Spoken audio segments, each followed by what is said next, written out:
Le livre de Psaume 46, verset 5 dit, Dieu est au milieu d'elle. Il n'est point ébranlé. Dieu la secourt dès l'aube du matin. Bien aimé, parce que le Seigneur Jésus-Christ est au milieu de nous, parce qu'il nous secourt dès l'aube du matin, et parce qu'il veille sur nous, nous allons élever la voix en toute humilité et adresser ces mots de remerciement et de gratitude à celui par qui nous existons, à celui par qui nous vivons, à celui par qui nous respirons, à celui par qui nous avons la santé, nous avons l'espoir de notre salut. Au nom de Jésus, baissons humblement la tête et prions. Seigneur Jésus-Christ, Père éternel, Dieu d'Abraham, d'Isaac et d'Israël, Seigneur, nous te rendons grâce et nous honorons ton Saint-Nom ce matin. Toi qui as bien voulu, selon ta dispensation, nous accorder gratuitement le souffle de vie, la santé, la force et le zèle, afin de te servir en propre, en esprit et en vérité. Seigneur Jésus, nous te prions de conduire ce moment, nous te prions de diriger ce moment. N'est-il pas dit dans ta parole que le témoin fidèle ne ment pas? Seigneur Jésus-Christ, que ta vérité éclate, afin que tous ceux-là qui sont de toi soient édifiés par ce témoignage. Seigneur, mets les mots dans la bouche de ton serviteur. Mets la science, l'intelligence dans la bouche de ton serviteur. Mets la sagesse dans la bouche de ton serviteur. Seigneur, conduis toutes choses selon ta dispensation et ta volonté.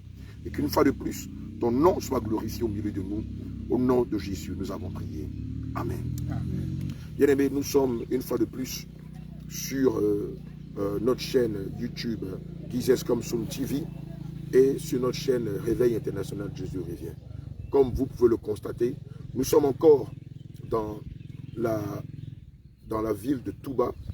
Voilà, nous sommes toujours dans la localité de Touba et nous sommes ici à l'entrée de la ville de Touba sur une montagne très élevée où le Seigneur nous a inspiré de venir parler de sa part. Alléluia. Et je ne suis pas seul sur le plateau. Comme vous pouvez le constater, je suis accompagné d'un bien-aimé, d'un ancien dans la foi.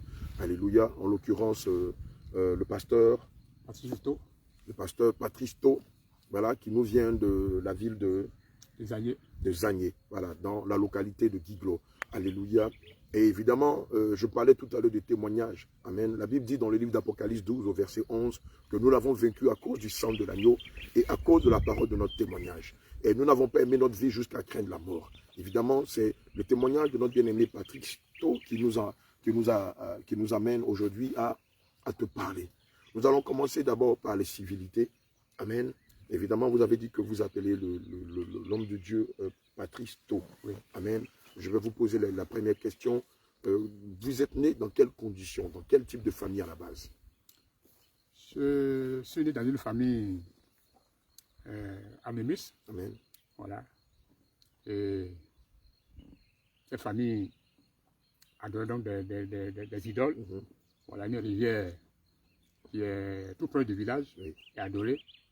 Ensuite, une autre forêt à proximité du village est aussi adorée. Donc, c'est dans cette condition que je suis né. Oui. Alléluia. Et donc, vous naissez dans une famille animiste. Et comment va se passer le parcours de votre enfance jusqu'à l'adolescence? Très tôt, dès mon jeune âge, mon père m'a permis d'aller en ville pour commencer l'école primaire. Et j'y étais jusqu'à y passer 10 ans. 10 ans. Je suis venu au village et j'ai croisé dans le temps un ancien de l'église baptiste mi-mission. C'est lui qui m'a conduit au Seigneur. D'accord. Baptiste mi-mission est différent de Baptiste œuvre-mission. C'est ça. C'est deux obédiences différentes. C'est différent. D'accord. Et après ma conversion, donc, oui, il y avait aussi l'église USO à côté. D'accord.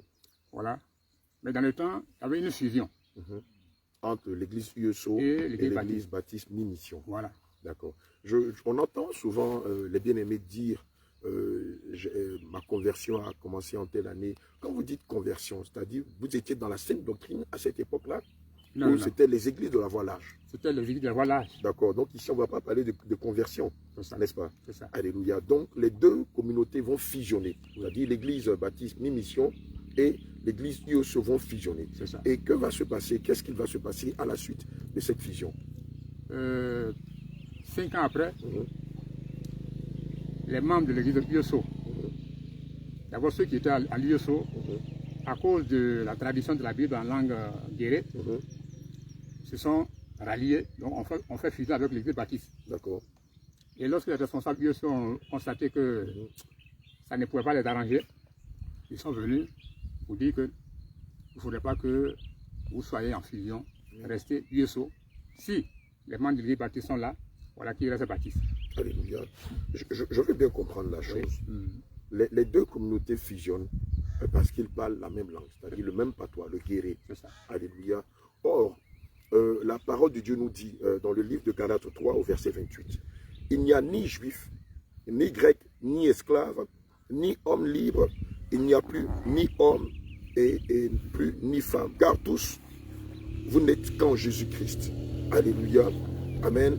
Évidemment, dès l'instant où la communauté religieuse dans laquelle vous êtes, amen, je peux me prendre en gros plan, dès l'instant où la communauté religieuse dans laquelle vous êtes, tu écarquilles l'écran, voilà, ça va faire un zoom. Alléluia. Dès l'instant où la communauté religieuse, où vous êtes, comme je le disais tantôt, est limitée dans une seule langue, limitée dans un seul patois, fait l'apologie d'une tribu ou d'une ethnie, bien aimé, vous n'êtes plus en train de servir le Seigneur Jésus, mais ici vous êtes dans le tribalisme. Amen. En Côte d'Ivoire, on a bon nombre d'églises comme ça. Vous avez l'église des Baoulés, qu'on appelle la communauté Sema. Vous avez l'église des Bété. Vous avez aussi l'église des Guérés. Voilà. Et évidemment, toutes ces obédiences-là ne sont pas de Dieu, malheureusement, puisque Dieu n'appartient pas à une ethnie, n'appartient pas à une tribu. Dieu n'est pas le Dieu de la xénophobie. Dieu n'est pas le Dieu d'une nation. Il est le Dieu de toutes les nations. D'ailleurs, c'est l'un de ses attributs, le Dieu des nations. Amen. Et donc, quand on cantonne Dieu, selon sa vision, puisque nous n'avons pas de vision, quand on cantonne Dieu dans un moule tribalistique, ça est fait pour faire fuir la présence de Dieu. Et donc vous faites tout, mais vous n'adorez pas le Seigneur Jésus. Et c'était ce qui est en train de se passer malheureusement. C'est ça. Amen. Et c'est pourquoi les dirigeants de l'église USO ont demandé qu'il y ait séparation. Il y a une séparation. D'accord. Et comme mon père était du côté de l'USO, voilà, donc il a préféré aussi joindre mon père pour que nous soyons tous dans la communauté USO. D'accord, donc on va dire que vous avez suivi votre père par paternalisme. Voilà. Et c'est comme ça que tout a commencé. Oui. Alors, dans les principes de l'église USO, d'abord, c'est au sein de cette église que j'ai reçu l'appel. Alors, les principes disent que pour qu'un pasteur soit à la charge d'une église, il faut qu'il passe par une école théologique. Amen. Et l'école se trouve donc à Mans. Mais dans le temps, avec la guerre, la première guerre qui a secoué la Côte d'Ivoire en 2002, voilà, l'école a été décalonisée jusqu'à 500 ans. D'accord. Et là, nous avons passé 2 ans. Voilà. De formation. De formation, par la formation de 3 ans. Et la 3e année, voilà, on est allé à Mans parce que l'institut même se trouve à Mans. L'institut se trouve à Mans. L'institut théologique de l'église USO se trouve à Mans. Alléluia. Donc là, c'était en 2009. Donc la formation a pris fin en 2009. Et là, après l'école... Je voudrais qu'on reste un peu sur la formation. Elle est composée de quoi exactement, cette formation théologique? Qu'est-ce qu'on vous apprend exactement? La formation théologique, on nous apprend d'abord les pratiques. Il y avait toutes sortes de branches. Voilà. Il y a, on apprenait l'hébreu. On apprend l'hébreu. Le grec aussi. Le grec. Voilà. On faisait aussi les évangiles. Voilà, l'histoire du Seigneur Jésus, tout ça avec sa montée, le fait qu'il soit venu nous sauver. On nous a appris tout ça. On nous apprenait aussi à pouvoir aller vers les autres peuples, voilà, pour annoncer l'évangile. Oui. Voilà. Mais dans toutes ces choses, on n'avait pas, pour moi, toute la formation n'était pas donnée. Oui. Parce que les professeurs eux-mêmes nous disaient, ce qu'on vous apprend ici, c'est un minimum. Oui. Quand vous allez aller sur le terrain, voilà, vous serez confronté à beaucoup de choses. Amen. Et là, l'Esprit de Dieu vous dirigera pour tout cela le faire, voilà, dans la marche avec l'Église, comment faire vivre l'Église, comment servir l'Église. Et c'est comme ça nous avons été formés. Alléluia. Bien aimé, voici ce que le passage de Daniel 2, verset 28 dit. Amen. Mais il y a dans les cieux un Dieu qui révèle les secrets et qui a fait connaître au roi Nebuchadnezzar ce qui arrivera dans la suite des temps. Alléluia. Bien-aimé, c'est le Seigneur Jésus qui révèle ses secrets à ceux-là qu'il appelle à le servir en esprit, en vérité. C'est là où se trouve le bas blesse. C'est là où se trouve la confusion. D'ailleurs, les professeurs eux-mêmes reconnaissent que les formations qu'ils donnent aux futurs hommes de Dieu sont limitées. Amen. Or, le Dieu qui se révèle à ses serviteurs n'est pas limité. Amen. Nous allons rentrer dans le passage de Matthieu 4. Amen. Et nous allons découvrir quelque chose dans le livre de Matthieu 4. Qu'est-ce qui s'est passé après le baptême du Seigneur Jésus-Christ? Alléluia. Amen. Et évidemment, ce que l'on doit savoir, amen, c'est que quand on reçoit l'appel et qu'on passe par les eaux du baptême, il faut aller à la montagne chercher la face du Seigneur Jésus et recevoir de sa part la feuille de route émanant de la mission que le Seigneur Jésus va nous assigner. Amen. Il est dit, on va même commencer à partir du verset 3. Alléluia. Amen. Il est dit, après que le Seigneur Jésus s'est baptisé, voilà ce qui s'est passé. Matthieu 3, verset 4, verset 13 à 16. Amen. Alors Jésus vint de Galilée, au Jourdain vers Jean, pour être baptisé par lui. Mais Jean s'y opposait, en disant, c'est moi qui ai besoin d'être baptisé par toi, et tu viens à moi. Jésus lui répondit, laisse faire maintenant, car il est convenable que nous accomplissions ainsi tout ce qui est juste. Et Jean ne lui résista plus. Au verset 16 à 17, il est dit, dès que Jésus eut été baptisé, il sortit de l'eau. Et voici, les cieux s'ouvrirent, et il vit l'Esprit de Dieu descendre comme une colombe sur lui et venir sur lui. Alléluia. Au verset 17, il est dit, et voici, une voix fit entendre des cieux ces paroles. Celui-ci est mon fils bien-aimé, en qui j'ai mis toute mon affection. Et quand on lit le passage de Matthieu 4, verset 1, il est dit, alors Jésus fut amené par l'Esprit dans le désert pour être tenté par le diable.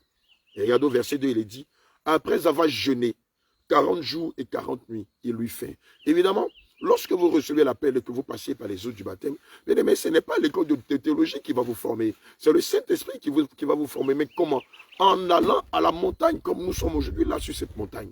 Bien aimé, c'est à la montagne de l'Éternel que vous devez recevoir feuille de route, indication, mission, assignement. C'est à la montagne de l'Éternel que vous allez entendre la voix de Dieu et que le Saint-Esprit vous donnera les dispensations, les dons, les talents qui vous permettront de le servir en esprit, en vérité. Et malheureusement, c'est à cause de cela que la confusion règne dans le corps du Christ. C'est pourquoi il existe l'église des IESO, l'église des assemblées de Dieu, l'église des méthodistes, l'église des baptistes, œuvre mission. C'est pourquoi il existe l'église catholique et toute autre communauté qu'on connaît. Parce que malheureusement, les dévanciers n'ont pas compris qu'ils devaient aller à la montagne, recevoir le Saint-Esprit et recevoir de lui hors de feuilles de route. Amen. Et c'est ça la confusion, malheureusement. Et donc, vous faites 2 ans de formation. J'aimerais 3 ans de formation. J'aimerais savoir combien coûte cette formation. Il y a, pour le célibataire, une somme de 300 000 francs, 350 000 francs à payer. Écoute, très bien, mon bien-aimé. Et un couple, voilà, 2 enfants, 3 enfants, ça va dans l'ordre de 400 500 000 par année. Voilà, donc, il faut faire la somme de ces 3 ans, ça va au-delà d'1 million. 1 million. Donc, Dieu qui se révèle gratuitement à ses serviteurs, ici, on vous demande, quand on est célibataire, de verser la modique somme de 350 000 francs et plus, parce qu'après, il faut acheter les documents, les polycopes, qui coûtent extrêmement cher. Et donc, on vous demande par année de payer 350 000 francs le cours de théologie lorsque vous n'êtes pas marié. Et lorsque vous vous mariez, ça s'élève à combien? Marié, ça s'élève à 400 ou 500 000. Jésus. Amen. Sans compter les documents achetés et tout ça. Oui, donc les documents y compris. Ah d'accord. Donc entre 400 et 500, 450 et 500 000 francs l'année. Donc pour celui qui est marié, il va débourser la somme de 1 500 000 francs pour recevoir de l'abrutissement, pour recevoir de l'assujettissement, pour recevoir de l'abêtissement. Excusez-moi de le dire, mais c'est ça le terme. Parce qu'au fil du temps, vous vous êtes rendu compte que l'école de théologie ne vous a servi à rien. C'est ça le truc. C'est ça. D'accord. Et donc, vous sortez de l'école de théologie. Qu'est-ce qui va se passer par la suite? J'aimerais que vous reveniez sur les différents modules qui sont enseignés à l'école de théologie concernant le système EOCO. On nous a enseigné l'hébreu parce que la parole de Dieu, le peuple juif, voilà, dans la tradition, pour mieux comprendre la Bible, il faut comprendre voilà, l'origine des mots. Alléluia. Voilà. Amen. Et aussi le grec. D'accord. On a pour le Nouveau Testament. Et c'est comme ça. On étudie les évangiles. Voilà. L'Ancien Testament, le Nouveau Testament. On étudie le contexte. Voilà. Du peuple d'Israël. Les différents peuples à l'époque. Le fameux contexte, on entend ça le plus souvent quand on prêche la Sainte Doctrine. Les pasteurs de théologie nous disent ça dépend des contextes. Comme si les lois, les commandements, les ordonnances et les prescriptions du Seigneur Jésus étaient contextuelles. Alléluia. Les commandements de Dieu, mon bien-aimé, les commandements de Dieu ne sont pas contextuels. Elles sont esprit et vie. Et quiconque refuse de se soumettre aux commandements de Dieu, aux lois morales, aux préceptes du Seigneur Jésus, accepte la mort éternelle. Alléluia. Donc on vous enseigne la contextualité. La contextualité. C'est ça. D'accord. Alléluia. Et donc, on vous enseigne la contextualité, on vous enseigne l'hébreu et le grec. Mais j'aimerais savoir, lorsque vous allez à l'évangélisation, est-ce que vous enseignez le grec et l'hébreu? Non. Jamais. On n'entend pas ça. On n'est pas enseigné. On ne peut pas enseigner le grec à des guéris, à des gourous, à des yakubas. C'est pas possible. C'est inadmissible. Alléluia. Dieu étant le Dieu de toutes les langues, étant le Dieu de l'universalité, nous devons comprendre que Dieu veut que nous nous campions dans la langue dans laquelle, que la langue dans la langue que nous avons apprise, pardon. Alléluia. Donc à la base, quoi que vous avez appris l'hébreu et le grec sur le terrain, cela n'a servi à rien. Donc perte de temps. Rien. Alléluia. Perte de temps, perte d'argent. Et donc, qu'est-ce qui va se passer par la suite? Après donc la formation, mon premier poste de service a été Bapleu. Bapleu, c'est dans la zone de Diokwe, voilà, où j'ai passé 6 ans. 6 ans. Et c'est au bout de 6 ans, c'est-à-dire en 2015, que j'ai reçu l'affectation pour être affecté à Zagné. À Zagné, j'ai passé 5 ans à Zagné. Et comme tout bon serviteur de Dieu, j'ai eu l'idée d'interroger le Seigneur sur la base du passage de Actes chapitre 20, les versets 27 et 28. D'accord. Actes chapitre 20. Versets 27 et 28. Car je vous ai annoncé tout le conseil de Dieu sans en rien cacher. Prenez donc garde à vous-même et à tout le troupeau sur lequel le Saint-Esprit vous a établi évêque, pour faire l'église du Seigneur qu'il s'est acquise par son propre sang. Alors, ce passage... On va relire le passage, Acte 20, verset 28. Alléluia. Il est dit, prenez donc garde à vous-même et à tout le troupeau sur lequel le Saint-Esprit vous a établi évêque, pour paître l'église du Seigneur qui s'est acquise par son propre sang. Amen. Et ce passage est en rapport avec Josué, chapitre 8, verset 35. Amen. Il dit, il n'eut rien de tout ce que Moïse avait prescrit que Josué ne lise en présence de toute l'assemblée d'Israël, des femmes et des enfants et des étrangers qui marchaient au milieu d'eux. Mon inquiétude était que, en tant que serviteur de Dieu, Dieu m'a confié un peuple. Mais, Seigneur, qu'est-ce que je n'ai pas encore enseigné ou qu'est-ce que je cache? Parce que ton serviteur, l'apôtre Paul, dit ici qu'il a enseigné tout le conseil de Dieu sans rien cacher.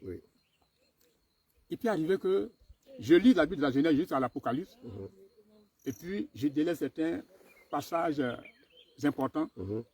Alors, Seigneur, révèle-moi cela. Et il a fallu que je parte devant la présence du Seigneur pendant un jeûne de 12 mois, pardon, 12 jours, excusez-moi. C'est pas grave, 12 jours. 12 jours. Et le Seigneur va me dire que le monde s'est infiltré dans l'église. Ah oui. Le monde. Ah, Seigneur, Mais ouvre-moi les yeux. Là, il a fait la prière du psaume 119, verset 18. Il dit, ouvre mes yeux pour que je contemple les merveilles de ta parole. Alléluia. C'est dans l'exaucement de ces prières que le Seigneur m'a permis de voir que dans l'église, à partir de nos sœurs et même des jeunes, tout l'accoutrement du monde se retrouve dans l'église. Et donc, il fallait sanctifier cette église. Alléluia. Il fallait donner cet enseignement. Amen. Le Seigneur me fait comprendre que voilà ce que je cache. Lisons ensemble le passage de 1 Jean 2, versets 15 à 17, en ce qui concerne le monde et ses attraits. Il est dit en 1 Jean 2, versets 15 à 17, « N'aimez point le monde, ni les choses qui sont dans le monde. Si quelqu'un aime le monde, l'amour du Père n'est pas en lui. Car tout ce qui est dans le monde, la convoitise de la chair, la convoitise des yeux, l'orgueil de la vie, ne vient point du Père, mais du monde. Et le monde passe, et sa convoitise aussi. Mais celui qui fait la volonté de Dieu demeure éternellement. » Et donc, après 12 jours de jeûne et de prière intense, le Seigneur va lui révéler que malheureusement, le monde, par l'entremise des femmes, des jeunes filles et des jeunes hommes, est entré dans l'église. Et donc, partant de ce fait, l'Esprit de Dieu va lui donner une orientation. Que va faire l'Esprit de Dieu? Toujours dans cette phase de prière, Alléluia. le Seigneur va me montrer le passage de Tite, chapitre 2, verset 1, qui dit, pour toi, dis les choses qui sont conformes à la saine doctrine. Alléluia. Voilà des passages qui m'ont touché. Amen. Et donc, il ne fallait pas attendre. Amen. J'ai commencé à enseigner le dépouillement à l'église. C'était dans quelle église? On peut rappeler. L'église de US aussi. Alléluia. La définition, c'est l'union des églises évangéliques, services et œuvres de Côte d'Ivoire. Alléluia. US aussi. Et j'étais à Zagné, dans la sous-préfecture de Guiglo. Oui. Donc, cela, d'abord, j'ai initié une étude biblique sur le thème le retour de Jésus-Christ. Oui. Et ça comportait beaucoup de sous-points qu'il fallait développer. Oui. Arrivé au point de l'enlèvement, j'ai expliqué. Oui. L'enlèvement va se faire, mais il y aura un groupe de chrétiens qui partira avec le Seigneur, Oui. un autre groupe restera. Oui. Alors, qu'est-ce qui fera que ceux qui vont partir avec lui, quelles sont les conditions qu'ils ont remplies pour pouvoir partir, et ceux qui resteront, quelles aussi les conditions, quels sont leurs styles de vie qui ne leur a pas permis de partir avec le Seigneur. Alléluia. Et là, le Seigneur va m'orienter sur la mondanité. Amen. Tous ces parures ne peuvent pas entrer au ciel. Le Seigneur ne permettra pas que cette mondanité, tous ceux qui sont accrochés à ces mondanités, puissent être enlevés. Alléluia. Alors, cet enseignement a bousculé l'Église. On va prendre la parabole des 10 vierges. Parce que cette parabole se résume aux conditions de l'enlèvement des saints. Alléluia. Matthieu 25, versets 1 à 13. J'aimerais qu'on partage le passage de Matthieu 25, versets 1 à 13, sur la parabole des 10 vierges. Alors le royaume des cieux sera semblable à 10 vierges, qui, ayant pris leur lampe, allèrent à la rencontre de l'époux. 5 d'entre elles étaient folles et 5 sages. Les folles, en prenant leur lampe, ne prirent point d'huile avec elles, mais les sages prirent avec leur lampe de l'huile dans des vases. Comme l'époux tardait, toutes s'assoupirent et s'endormirent. Comme l'époux tardait, toutes s'ensoupirent et s'endormirent. Au milieu de la nuit, on cria, « Voici l'époux! Voici l'époux! Voici l'époux! » Allez à sa rencontre. Alors toutes ces vierges se réveillèrent et préparèrent leurs lampes. Les folles dirent aux sages, « Donnez-nous de votre huile, car nos lampes s'éteignent. » Les sages répondirent, « Non, il n'y en aurait pas assez pour nous et pour vous. Allez plutôt chez ceux qui en vendent et achetez-en pour vous. » Pendant qu'elles allaient en acheter, l'époux arriva. L'époux arriva. Celles qui étaient prêtes entrèrent avec lui dans la salle des noces, et la porte fut fermée. Plus tard, les autres vierges vinrent et dirent, « Seigneur, Seigneur, ouvre-nous. » Seigneur, Seigneur, ouvre-nous. Mais il répondit, je vous le dis en vérité, je ne vous connais pas. Comme il est mentionné dans le livre de Matthieu 7, verset 21. Ce ne sont pas tous ceux qui me disent, Seigneur, Seigneur, qui hériteront du royaume des cieux, mais ceux-là seuls qui font la volonté de mon Père qui est dans les très hauts. Alléluia. Au verset 12 à 13, il est dit, mais il répondit, je vous le dis en vérité, je ne vous connais pas. Veillez donc, puisque vous ne savez ni le jour, ni l'heure. Alléluia. C'est le résumé de l'enseignement que l'homme de Dieu, Patristo, va donner à l'église de Yosso dans la sous-préfecture de Zagné, dans la localité de Guiglo. Et quelle va être l'attitude des membres de l'église et de vos collaborateurs? Merci beaucoup. Je vous en prie. Et au cours de cette étude, il y a eu un bruit de murmure. Ah, j'imagine, c'est clair. Des contestations. Et la réaction des membres du conseil, Oui. c'est-à-dire ceux qui, les propres collaborateurs, Les anciens, hein? c'est eux qui ont violemment réagi. Oui. Ont violemment réagi. Violemment réagi. Jésus. Bien aimé, ce que tu entends, des pasteurs qui sont censés encadrer l'église, préparer l'épouse, préparer les brebis du Seigneur Jésus pour l'enlèvement. C'est eux qui vont manifester violemment, qui vont se manifester violemment contre ces vérités que l'homme de Dieu est en train de prêcher sous la direction du Saint-Esprit. Vous dites, pasteur tout, mais on n'a jamais entendu ça. Pourquoi tu peux dire que nos femmes ne doivent plus porter les mèches, elles ne doivent plus porter les boucles d'oreilles?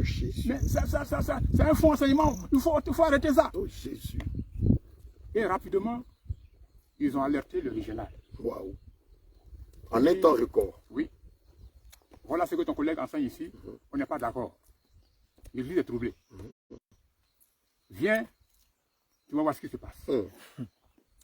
Et le régional est venu avec deux autres pasteurs, voilà, pour rencontrer l'église, pour demander qu'est-ce qui se passe. Alors, l'église a parlé, on m'a donné la parole, j'ai expliqué ce qu'il pouvait être justement sévère. Waouh. C'est Voilà. celle qui est là. Oui. Voilà, on peut voir, mon bien-aimé. Voilà, est-ce qu'on peut zoomer afin qu'on voie la lettre de sanction qu'a reçue le bien-aimé Patristo pour avoir prêché la saine doctrine à l'église UOSOSI de la sous-préfecture de Zagné dans la localité de Guiglo. Voilà. On peut permettre, je vais lire, hein, puisque ce n'est pas évident pour tout le monde de lire. Voilà, c'est marqué Union des églises évangéliques, services et œuvres de Côte d'Ivoire. IOSO-SI. Alléluia. Résolution du bureau régional de Guiglo, Diokwe, en date du 7 avril 2020. Le bureau régional de Guiglo, Diokwe, réuni en session extraordinaire à Guiglo le 7 avril 2020, vu la saisine opérée par le conseil de l'église IESO Zagné le 18 mars 2020, vu le procès verbal établi par le secrétaire général de la région à la date du 12 avril 2016, vu le rapport de la commission spéciale mandatée par le bureau conformément à l'article 44 du règlement intérieur de l'Union, attendu qu'il est reproché au pasteur To Patrice que voici les faits suivants. Wow. Enseignement tiré sur les réseaux sociaux imposé à l'église sans le consentement du conseil. Oh Jésus. Bien aimé, je reviens sur le premier grief. Enseignement tiré sur les réseaux sociaux imposé à l'église sans le consentement du conseil.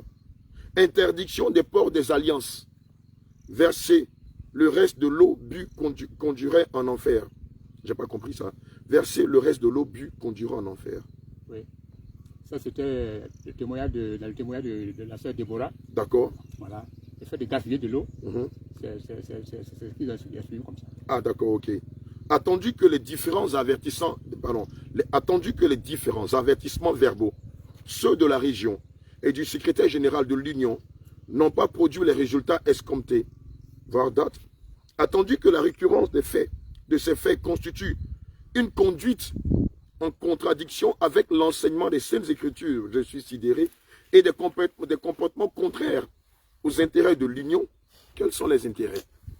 Décide, il est prononcé à l'encontre du pasteur To Patrice, en service à l'église USO de Taïzagné, et conformément aux articles 72, 74, 74, 73, 73 et 75 du règlement intérieur de l'Union, un avertissement en présence décision sera publié partout où besoin sera. Waouh! Application, secrétaire de l'Union, Église de la région, intéressé, archive. Signé le président régional, pasteur Ba Dominique. Alléluia. On va mettre une pause sur la base de la 30, sur les faux cheveux. Alléluia. Voilà ce qu'il est dit. Matthieu 5, verset 36. Ne jure pas non plus par ta tête, car tu ne peux rendre blanc ou noir un seul cheveu. Bien-aimé, c'est écrit. Est-ce que cela provient des réseaux sociaux? Est-ce que la parole de Dieu provient des réseaux sociaux? Est-ce que les commandements de Dieu, est-ce que les lois morales de Dieu, est-ce que les ordonnances, les prescriptions, les statuts, les règles que le Seigneur établit proviennent des réseaux sociaux? N'est-ce pas de la parole de Dieu que ce passage est tiré? Le Seigneur nous enseigne que nous ne pouvons teindre nos cheveux en noir, ni en blanc, ni dans d'autres couleurs. N'est-ce pas le monde qui est en train d'entrer dans l'église lorsque la jeune fille se teint les cheveux et va à l'église avec? N'est-ce pas ce que l'homme de Dieu est en train de fustiger? N'est-ce pas ce que l'homme de Dieu est en train d'enseigner? Matthieu 10, verset 30.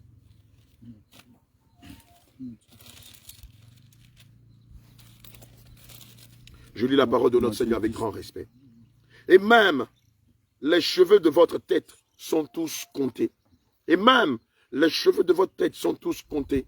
Mais, homme de Dieu, j'ai bien envie de demander à ces pasteurs, au pasteur Ba Dominique, qui est le secrétaire régional, le président régional de l'UEC aussi. Mais mon bien-aimé, est-ce que ces deux passages qu'on vient de lire ne tirent pas leur origine de la parole de Dieu? Est-ce que ces deux passages ne prennent pas fait cause dans la parole de Dieu? Est-ce que ces deux passages qui interdisent de se colorer les cheveux, que ce soit en noir, que ce soit en jaune, que ce soit en bleu, est-ce que le passage de Matthieu 10, verset 30, qui interdit, qui nous dit que le Seigneur connaît le nombre de nos cheveux, est-ce que le Seigneur nous recommande de mettre de faux cheveux? Ne sommes-nous pas le temple du Saint-Esprit? Est-ce que Dieu admettrait que dans son temple, qu'il y ait des choses qui sont liées au faux, à la fraude, au mensonge, à la corruption, à la vanité, à la mondanité? Bien aimé, j'aimerais que vous me répondiez. Vous qui avez une charte qui n'a absolument rien à voir avec la parole de Dieu. Vous qui avez des articles, une feuille de route. Vous qui avez un cahier de charge qui n'a rien à voir avec la parole de Dieu. Comment comptez-vous utiliser votre cahier de charge, votre feuille de route, vos amendements pour amener les brebis du Seigneur au ciel? Je ne m'adresse pas seulement aux responsables de Yosso. Je m'adresse aussi aux responsables de Baptiste, œuvre, mission, des assemblées de Dieu, des églises méthodistes, de l'église catholique, des témoins de Jéhovah, des mormons et j'en passe. Sur quelle base allez-vous préparer les brebis du Seigneur pour le ciel? Elles qui d'être enseignées à la sainte doctrine pour se préparer pour le ciel. Sur laquelle des bases? J'aimerais m'adresser à toutes ces églises évangéliques qui enseignent des doctrines de démons et qui ont des règles qui n'ont rien à voir avec la parole de Dieu, qui ont des feuilles de route, des charges, des cahiers de charges, qui n'ont absolument rien à voir avec les commandements de Dieu, avec les lois morales de Dieu. Dans la parole de Dieu, dites-moi, qu'est-ce qu'il a enseigné qui est faux? Qu'est-ce qu'il a enseigné qui vient du Coran, qui vient du livre de Bouddha, qui vient du livre de Shiva, qui vient du livre de la philosophie ou des raisonnements humains? Alléluia. Amen. Évidemment, vous recevez une sévère mise en garde. Pourquoi? Parce que vous avez osé prêcher la vérité aux pauvres brebis du Seigneur qui n'attendaient que ça. Mais dans la foulée, comment a réagi l'Église en dehors des anciens et des responsables de l'Église? Dans l'Église, il y avait une division. Ils ont compris le message. Alléluia. Et qui ont commencé à se dépouiller. Amen. Les seuls se dépouillaient. Amen. Et l'autre groupe était du côté des membres du conseil. Bien sûr. Voilà. Bien sûr, recherchant que leur propre intérêt. Défendant leur vente et leur bas vente. Comme j'ai reçu la conviction. Et là, ça va arriver au siège. J'ai été convoqué à Abidjan. Et là-bas, c'est le secrétaire de l'Union qui m'a reçu pour des explications. Et lorsque je suis parti, il m'a demandé qu'est-ce que tu enseignes? Quelles sont les nouvelles qui nous parviennent ici? Et je lui ai dit, homme de Dieu, voilà ce que le Seigneur m'a révélé. Le monde est entré dans l'église, il faut purifier l'église du Seigneur avant qu'il ne revienne. Alors, lui aussi n'étant pas convaincu, parce qu'il a été mon formateur à l'Institut biblique. Et il m'a repris sévèrement. Exploitation des serviteurs de Dieu en 2020. Alléluia. Et je devais aller à Gagnoa. Voilà. Et on me donne comme condition, pour aller servir à Gagnoa, de renoncer aux enseignements que j'ai donnés à l'église, pour demander pardon, pour leur dire, celles qui déjà se sont dépouillées, reprenez vos choses. Voilà, je suis dans le faux, je vous demande pardon. À partir d'aujourd'hui, j'arrête ces enseignements. Bien-aimé, 1 Pierre 4 sera la fin de ceux qui n'obéissent pas à l'évangile de Dieu. Alléluia. Comment peut-on combattre l'œuvre de Dieu? N'est-ce pas de la sorcellerie pure et dure? N'est-ce pas purement une forme de sorcellerie avérée? Comment voir la vérité en face et s'en détourner et exiger que le bien-aimé, s'il atteint une affectation d'eux, doit renoncer à la vérité au détriment du mensonge? Mais bien aimé, c'est comme si on acceptait Satan au détriment de Jésus. C'est comme si on acceptait la mort au détriment de la vie éternelle. C'est comme si on acceptait le mensonge au détriment de la vérité. C'est comme si on acceptait les ténèbres au détriment de la lumière. Et bien aimé, c'est ça le drame. À la lumière, c'est ça le drame. Et beaucoup de pasteurs à qui le Seigneur s'est révélé, qui étaient dans les églises de la voilage, sont en train malheureusement de subir la même chose que notre frère Patrick Do. Alléluia. Bien-aimé, il est dit en Jean 16 au verset 12, je vous ai dit ces choses afin qu'elles ne soient pas pour vous une occasion de chute. Ils vous excluront des synagogues et même l'heure vient où quiconque vous fera mourir croira rendre un culte à Dieu. Bien-aimé, c'est ce que notre Seigneur, notre bien-aimé Patrick Do a vécu. Les gens l'ont traité de tous les noms. On lui a demandé s'il voulait encore les avantages, parce que je crois que derrière, il y avait des avantages pécuniaires et beaucoup d'autres avantages. On lui a dit s'il tenait à avoir une affectation dans une autre ville, s'il tenait à garder les mêmes avantages, il devait renoncer publiquement à Christ. Oui, c'est de ça qu'il s'agit. Pour dire, tu dois aller servir à Gagnoa. Mais renonce aux enseignements avant de partir. Ils m'ont mis devant un choix. Ils vont se dire, comme tu persistes, on t'a donné un avertissement sévère, tu n'as pas tenu compte de ça. Le siège t'a convoqué, ils t'ont donné des conseils, et tu continues toujours ton chemin. Alors, tu as un choix. Aller servir à Gagnoa, renoncer aux enseignements et aller servir à Gagnoa, ou je refuse de conformer aux conditions. C'est simple. Il faut obéir au Seigneur. Qu'est-il dit dans le livre d'Apocalypse de Jérémie 17, versets 7 à 8? On va lire ensemble le passage de Jérémie 17, versets 7 à 8, et on verra lequel des choix faire. Alléluia. Il est dit dans le livre de Jérémie 17, versets 7 à 8, ceci. Béni soit l'homme qui se confie dans l'Éternel, et dont l'Éternel est l'espérance. Il est comme un arbre planté près des eaux, et qui étend ses racines vers le courant. Il n'aperçoit point la chaleur quand elle vient, et son feuillage reste vert.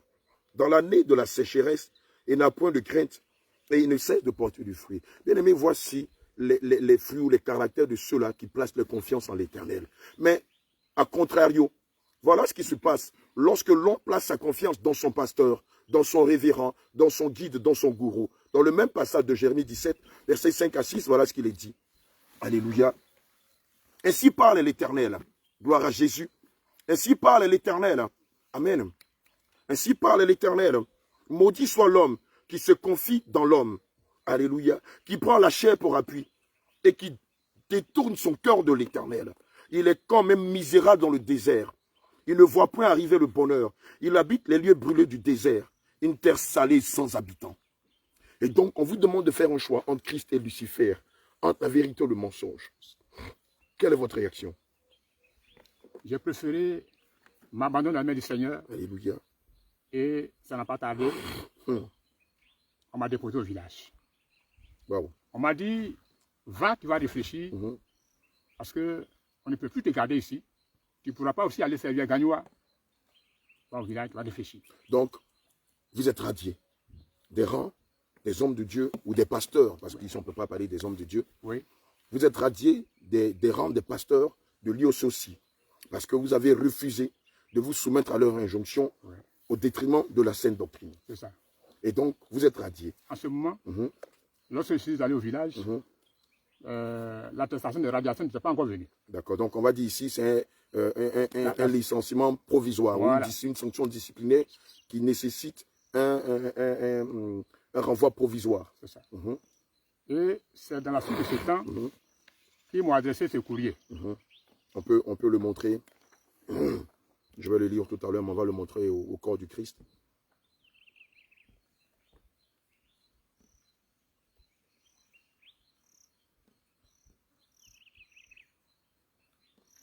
D'accord, je vais le lire, vous me le permettez.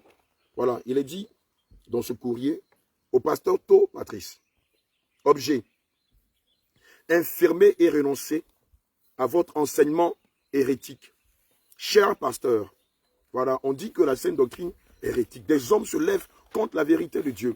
Alléluia. Des hommes se lèvent contre la saine doctrine, contre les commandements de Dieu, contre les ordonnances de Dieu. Et ils disent dans le courrier, cher pasteur, le comité de l'Union tenu à Daloa du 12 au 15 août, à l'article 1 de sa résolution du 14 août 2020 décide. Les pasteurs reconnus coupables d'hérésie, oh Jésus, c'est la même situation qu'a vécu le Seigneur Jésus-Christ devant les Sadducéens, les scribes, les pharisiens, les docteurs de la loi, devant Hérode et devant Ponce Pilate et devant Israël. C'est la même chose que le bien-aimé a vécu. Amen. Les pasteurs reconnus coupables d'hérésie et qui demandent pardon doivent infirmer l'enseignement qu'ils ont répandu et s'engager par écrit à y renoncer. C'est à ces conditions que le pardon leur sera accordé. Vu cette résolution et considérant votre attitude de demande de pardon, le comité vous recommande de retourner dans votre dernier poste de service pour infirmer votre enseignement erroné et ensuite déposer au secrétariat général de l'Union votre courrier de renoncement à l'enseignement erroné avant de rejoindre votre nouveau poste.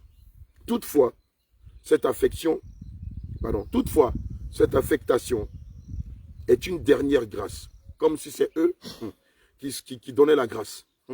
En cas de récidive constatée dans votre vécu et enseignement, vous serez purement et simplement radiés. Jésus. Dans l'espoir d'une bonne compréhension de votre part, nous attendons la sincérité de votre repentir dans l'exécution de cette recommandation. Ampliation, président, présidence union, membre du comité, 19 régions de l'IOSOCI, intéressés, archives, intéressés. Fait Abidjan, 24, 8e mois 2020. Pour le comité de l'Union, le secrétaire général Nyene Ouloté Gervais. J'ai bien prononcé le nom. Voilà, donc vous avez le document ici. Voilà. Un document qui l'oblige à renoncer à la saine doctrine, à dire de la saine doctrine que c'est un évangile hérétique, que ce n'est pas l'évangile du salut, et à vivre dans le monde et à inciter les brebis du Seigneur à vivre dans le monde et à se préparer à aller pour l'enfer. Et donc voici l'injonction qui l'oblige à vivre conformément au monde et non pas selon l'évangile de Christ. Et donc on vous donne ce document. Oui. On vous demande d'être reclus sur vous-même en allant au village. Et donc vous recevez une sanction disciplinaire qui exige que vous quittiez l'hôtel, la chaire, pour retourner au village. Et par la suite, qu'est-ce qui va se passer? Lorsque j'ai reçu ce courrier, je leur ai répondu. Donc, j'ai adressé une lettre au comité. Le comité, c'est y compris le bureau et tous les présidents régionaux et toutes les équipes IOSO. C'est leur ensemble qui constitue le comité. Je leur ai répondu pour dire, objet de ce courrier, voilà, ma décision en réponse à ce qui m'a été demandé. Voilà. Et ça m'a permis d'écrire sur 13 pages pour expliquer que je ne suis pas en mesure de répondre à tout ce qu'il me demande d'accomplir parce que je crois et je suis accroché à la saine doctrine. et que ils doivent chercher à comprendre pourquoi j'enseigne cela. Et même je leur ai dit, ce n'est pas que c'est un désir plaisir pour moi de troubler l'église Yeso. Mais lorsque tu découvres une vérité, il faut chercher à communiquer, à partager aux autres. Alléluia. Parce que nous devons tous nous préparer Amen. pour le retour de Christ. Clair. Et même je leur ai demandé, cherchez à me réintégrer pour me permettre de dispenser cet enseignement Bien sûr. à toute la corporation USOC. Clair. Parce que si les hommes de Dieu, mes collègues, n'enseignent pas cela, au retour de Christ, toutes ces sœurs restent sur la terre, ne soient pas enlevées, mais les hommes de Dieu, y compris, ils ne pourront pas être enlevés. Bien sûr. Bien sûr. Et je leur dis, vous savez vous-même que notre Seigneur, il est riche en amour, mais sévère dans ses exigences. Bien sûr. Il faut expliquer les choses telles qu'elles sont. Il faut aujourd'hui prêcher le dépouillement dans l'Église. L'Église en a besoin. Alors, ils ne m'ont pas encore écouté. Parce que ce courrier que j'ai envoyé, je n'ai pas eu de retour. Bien sûr. Je n'ai pas eu de retour. Pendant que je suis allé au village, l'église de USO se trouvait aussi dans mon village. Et je continuais à aller dans cette église avec ma famille. En attendant leur réponse. C'est lorsqu'ils se sont réunis à Daloa que mon point était à l'ordre du jour. Amen. Et c'est là qu'on m'a adressé ce courrier de ma radiation. Ce jour-là, ils ont radié 5 pasteurs. Il y avait 2 au cas d'adultère répété, et puis les 3 autres pour enseignement hérétique. Ce que j'ai enseigné à Djigo. Un autre pasteur enseignait ça à Sanguiné. Sans que vous ne vous rencontriez. Sans avoir préalable une contestation, on ne se connaissait pas. Rien. Il y avait un autre Abidjan. Et on nous a radiés ensemble cette année 2021. Et après cette radiation, c'est là que j'ai pu avoir les informations des autres. Et chacun dit, ah, mais c'est à cause de ça que tu as été radié. Oui, mais... Et c'est là que j'ai écrit encore au comité.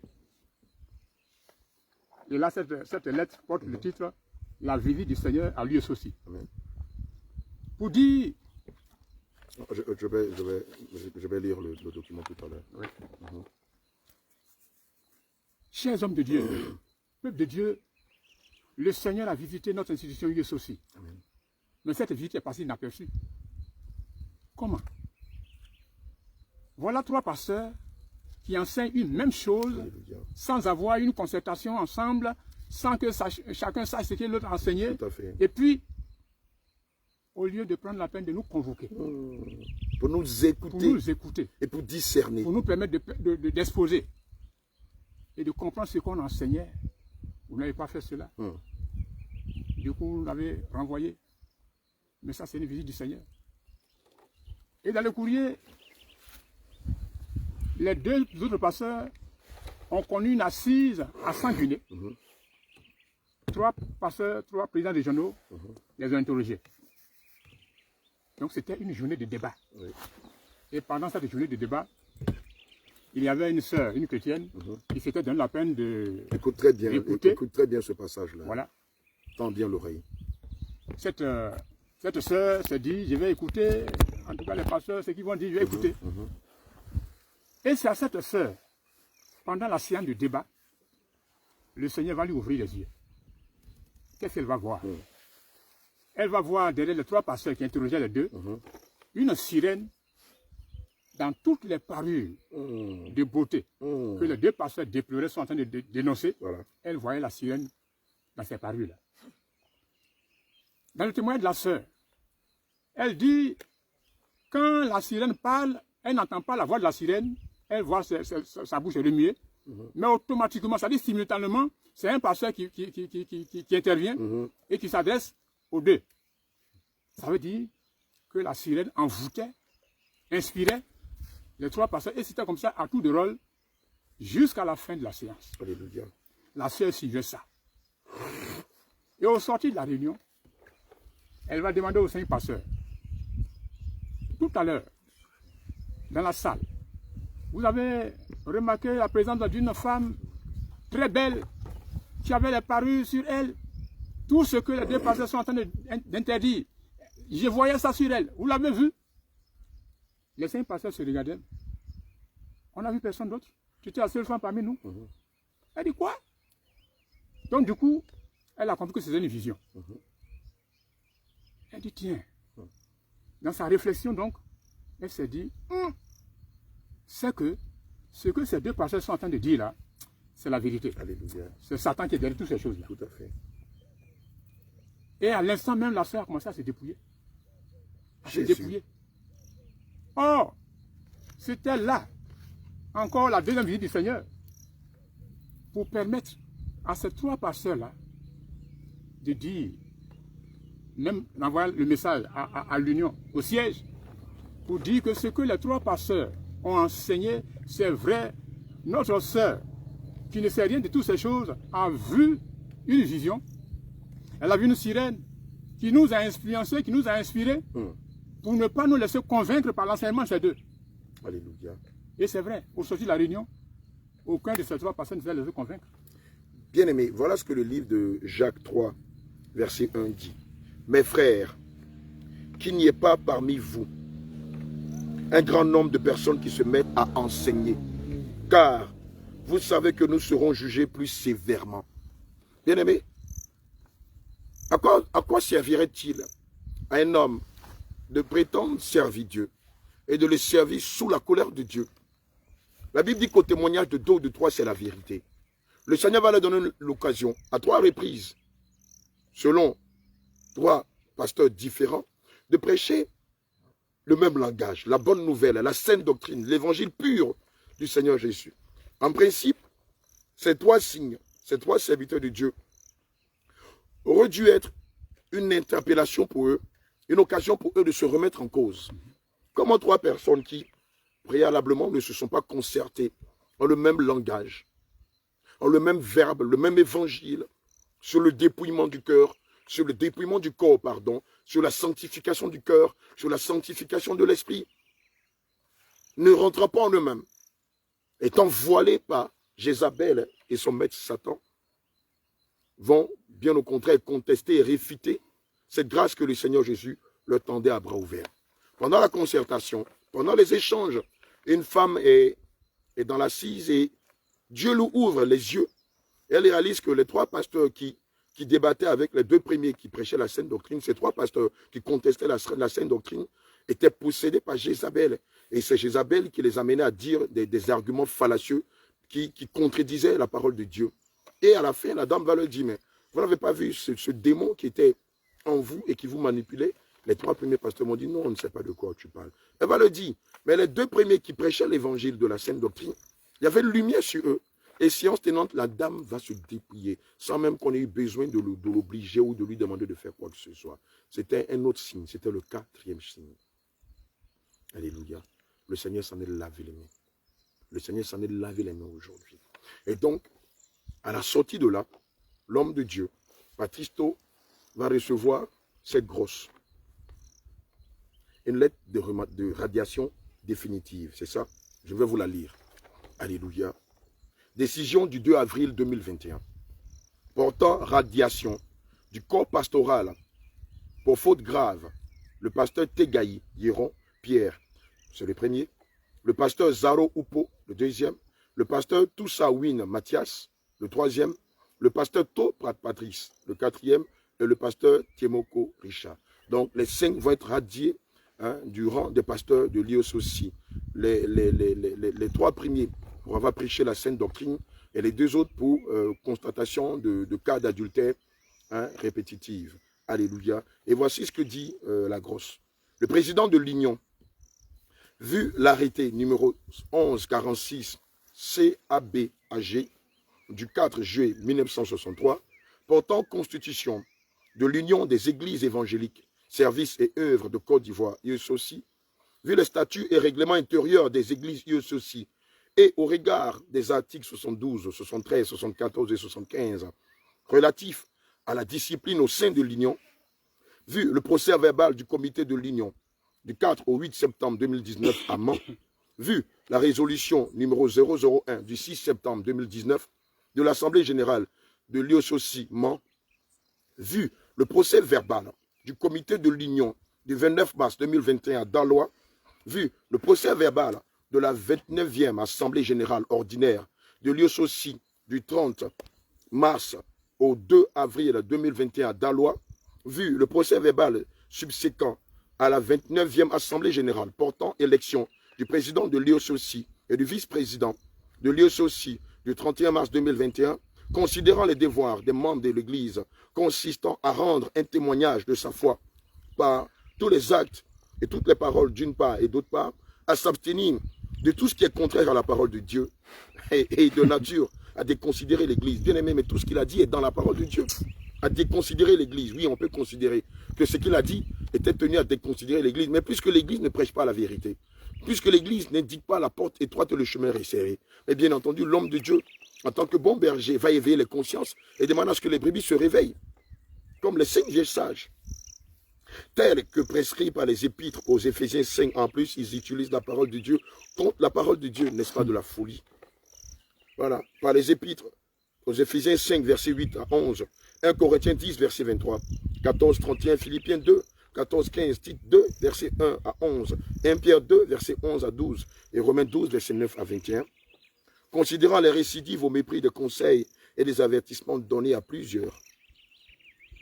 Niveau pasteur Théagui, Zaro, Jean-Claude Toussaint, Mathias To, Patrice et Timoko Richa, l'Assemblée générale étendue. Décide, article 1.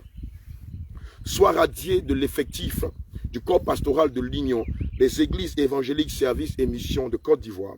Youssosi, Théagui, Hiron, Pierre et Zaro, Jean-Claude pour récidive dans les péchés sexuels. Toussaint, Mathias pour démission. Pasteur To, Patrice et Timoko Richa pour enseignement contraire à la doctrine. Quelle est la doctrine? Bien aimé, la doctrine qu'il prêche à Youssosi, c'est une doctrine de démons. C'est la doctrine des Nicolaïtes et des Balaam. On va vous révéler quel genre de doctrine ils prêchent. Et vous allez voir que ce sont eux qui sont dans l'erreur.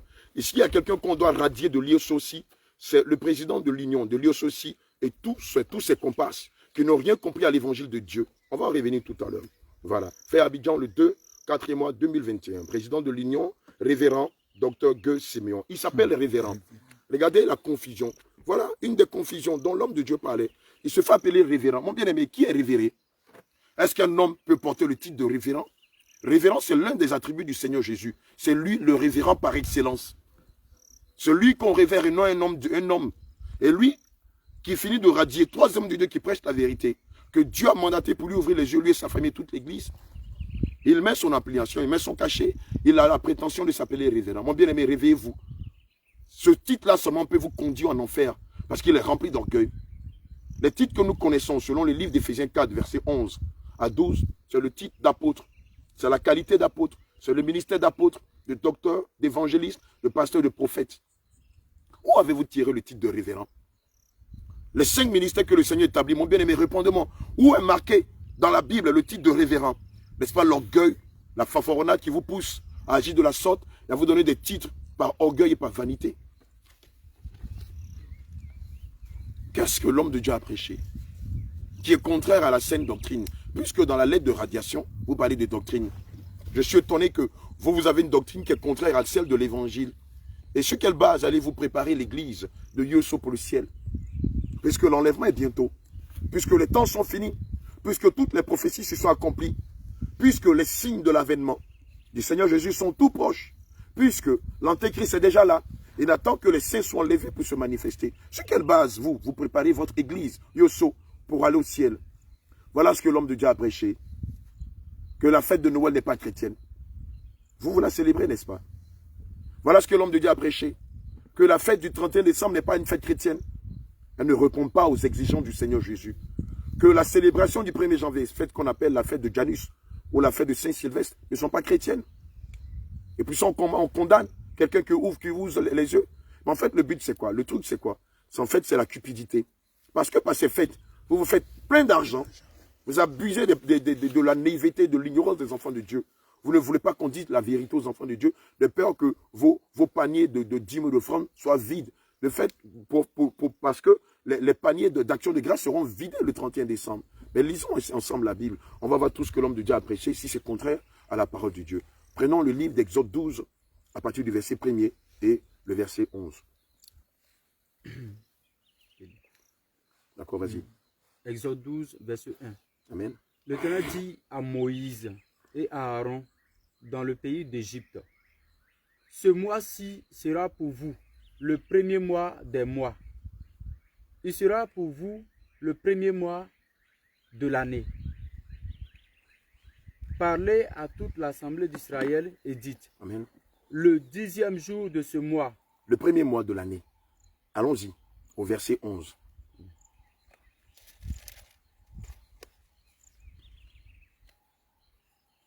quand vous le mangerez, vous aurez vos reins sains, Alléluia. La ceinture de la vérité. vos souliers aux pieds Les chaussures de l'évangile. et votre bâton à la main. L'épée qui est la parole de Dieu. Selon Éphésiens 5, verset 16. Éphésiens 6, verset 12 à 17. Et vous le mangerez à la hâte. Selon Éphésiens 5. Rachetez le temps car les temps sont finis. Voici la révélation qui se cache derrière ces commandements. C'est la Pâque de l'Éternel. Mais bien aimé, c'est parce que l'homme de Dieu a prêché. Mais vous qui célébrez la Noël, vous savez pertinemment que le Seigneur Jésus n'a pas pour attribut Père Noël. Vous savez pertinemment que le Seigneur ne porte pas pour attribut Père Noël. Nous savons que le Seigneur porte pour attribut Yahweh Sikenu, Yahweh Rapha, Yahweh Ra'a, Yahweh Shabbaot. Il s'appelle Elohim, El Elyon. Il s'appelle Elishama. Il s'appelle Adonai. Il s'appelle El Gibor. Le Seigneur s'appelle l'étoile brillante du matin. Le lion rugissant de la tribu de Juda, le médecin par excellence. Mais vous et moi, nous savons tous que le Seigneur n'a pas pour attribut Papa Noël. Et nous savons tous comment le Père Noël a fini. La tête décapitée. Alors c'est ça que vous enseignez? Le mensonge. Alors nous savons tous que selon Apocalypse 21, verset 28, qu'aucun menteur n'a de part avec Christ. Alléluia. Deuxième fête que le Seigneur nous demande de célébrer. Selon Actes 2, verset 1.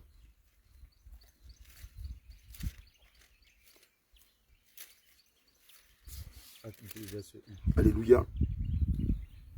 Le jour de la Pentecôte, ils étaient tous ensemble dans le même lieu. Deuxième fête que le Seigneur nous recommande de célébrer. Acte 2, verset 1. La Pentecôte, qu'on appelle aussi la fête des prémices ou la fête de la moisson. Alléluia. N'est-ce pas ce que l'homme de Dieu a prêché? Est-ce que ce que l'homme de Dieu a prêché, est-ce que cela vient de la parole de Dieu ou est-ce que cela vient des réseaux sociaux? Prenons le cas du voile. 1 Corinthiens 11, à partir du verset 4. L'enseignement sur le voile. Malheureusement, à Lyon aussi, les femmes ne mettent pas de voile. Elles ont plutôt sur la tête de faux cheveux et des cheveux défrisés. Choses qui sont un piège pour leur âme. Allons-y, 1 Corinthiens 11, à partir du verset 4. 1 Corinthiens 11, le verset 4. Alléluia. Tout homme qui prie ou qui prophétise, Tout homme qui prie ou qui prophétise, la tête couverte, déshonore son chef. Donc toute église ou toute obédience où l'individu s'appelant guide, gourou, pasteur, prêtre ou imam qui a un chapeau sur sa tête n'est pas un serviteur de Dieu, c'est un agent de Satan. Et Dieu n'est pas dans les endroits où les gens lui manquent de respect. Naturellement, lorsqu'on rencontre une autorité et qu'on a une casquette ou un chapeau sur sa tête, par respect pour les noms, pour l'autorité, on se décoiffe. Ce qui fait que l'exigence de Dieu, selon 1 Corinthiens 11, verset 4, pour l'homme, est que tout homme qui prie, qui adore, qui loue Dieu, qui prêche, ou qui est en train de manifester la dispensation du Saint-Esprit, ne doit rien avoir sur sa tête. La nature même nous l'enseigne. Au verset 5. Toute femme, au contraire, qui prie ou qui prophétise, la tête non voilée, déshonore son chef. Mais c'est de là qu'on va parler de la contextualité. Oui, Dieu dit que les hommes ne doivent pas se couvrir la tête. Cependant, par contre, mais en ce qui concerne la femme, toutes les fois où elle est dans la présence de Dieu, naturellement, elle doit avoir un voile sur sa tête. Et c'est ce que la parole de Dieu enseigne. N'est-ce pas ce que l'homme de Dieu, Patrice, t'a enseigné? Est-ce que cela est contraire à la parole de Dieu? Au contraire, vous qui ne dites pas la vérité aux femmes, vous qui n'enseignez pas aux femmes de mettre le voile dans la présence de Dieu, vous qui les laissez avec de faux cheveux, avec des perruques, avec des cheveux teints, vous qui les laissez avec des cheveux défrisés, c'est vous les menteurs, c'est vous les hypocrites, c'est vous qui n'aimez pas le Seigneur Jésus. N'est-ce pas qu'il est dit dans le livre de Jean 14 au verset 15, celui qui même garde mes commandements? Continue, mon bien-aimé. C'est comme si elle était rasée. Mais c'est comme si elle était rasée. Car C'est les prostituées, les lesbiennes qui se rasent. Ça se passait dans l'Antiquité. Et jusqu'à présent, la plupart des lesbiennes, pour démontrer leur attitude de femme lesbienne, ont les cheveux rasés ou coiffés aux 2 tons. C'est le symbole du lesbianisme. Toutes les femmes qui sont dans ce milieu-là le savent. Quand elles sont rasées ou coiffées à ras ou à 2 tons, cela signifie que c'est des lesbiennes ou des prostituées. C'est ce que le Seigneur est en train de dire ici. Car si une femme n'est pas voilée, Si une femme n'est pas voilée, qu'elle se coupe aussi les cheveux. quelle est l'attitude d'une prostituée, d'une lesbienne? Or, s'il est honteux Or, s'il est honteux pour une femme d'avoir les cheveux coupés d'être qualifiée de prostituée, de lesbienne, ou d'être rasée, qu'elle se voile. qu'elle se voile. Alléluia. Qu'elle se voile. L'homme ne doit pas se couvrir la tête. Est-ce que c'est compris? Est-ce que vous voyez le contexte dans lequel l'Esprit de Dieu saisit l'apôtre Paul et donne cet enseignement sur le mystère qu'il y a derrière le voile? Puisqu'il est l'image et la gloire de Dieu. Bien sûr. Tandis que la femme est la gloire de l'homme. Alléluia. Amen. Je pense que c'est clair. N'est-ce pas ce que l'homme de Dieu a enseigné? Est-ce que ce qu'il a enseigné est hors de la parole de Dieu? Est-ce que l'évangile qu'il a prêché ce jour-là est en dehors des commandements et des préceptes et des lois morales de Dieu? Alléluia. L'homme de Dieu ne s'est pas qu'arrêté là. Il a enseigné aussi que le port des bijoux est un piège pour ceux qui le portent. Prenons le livre de 1 Timothée 2, versets 9 à 10.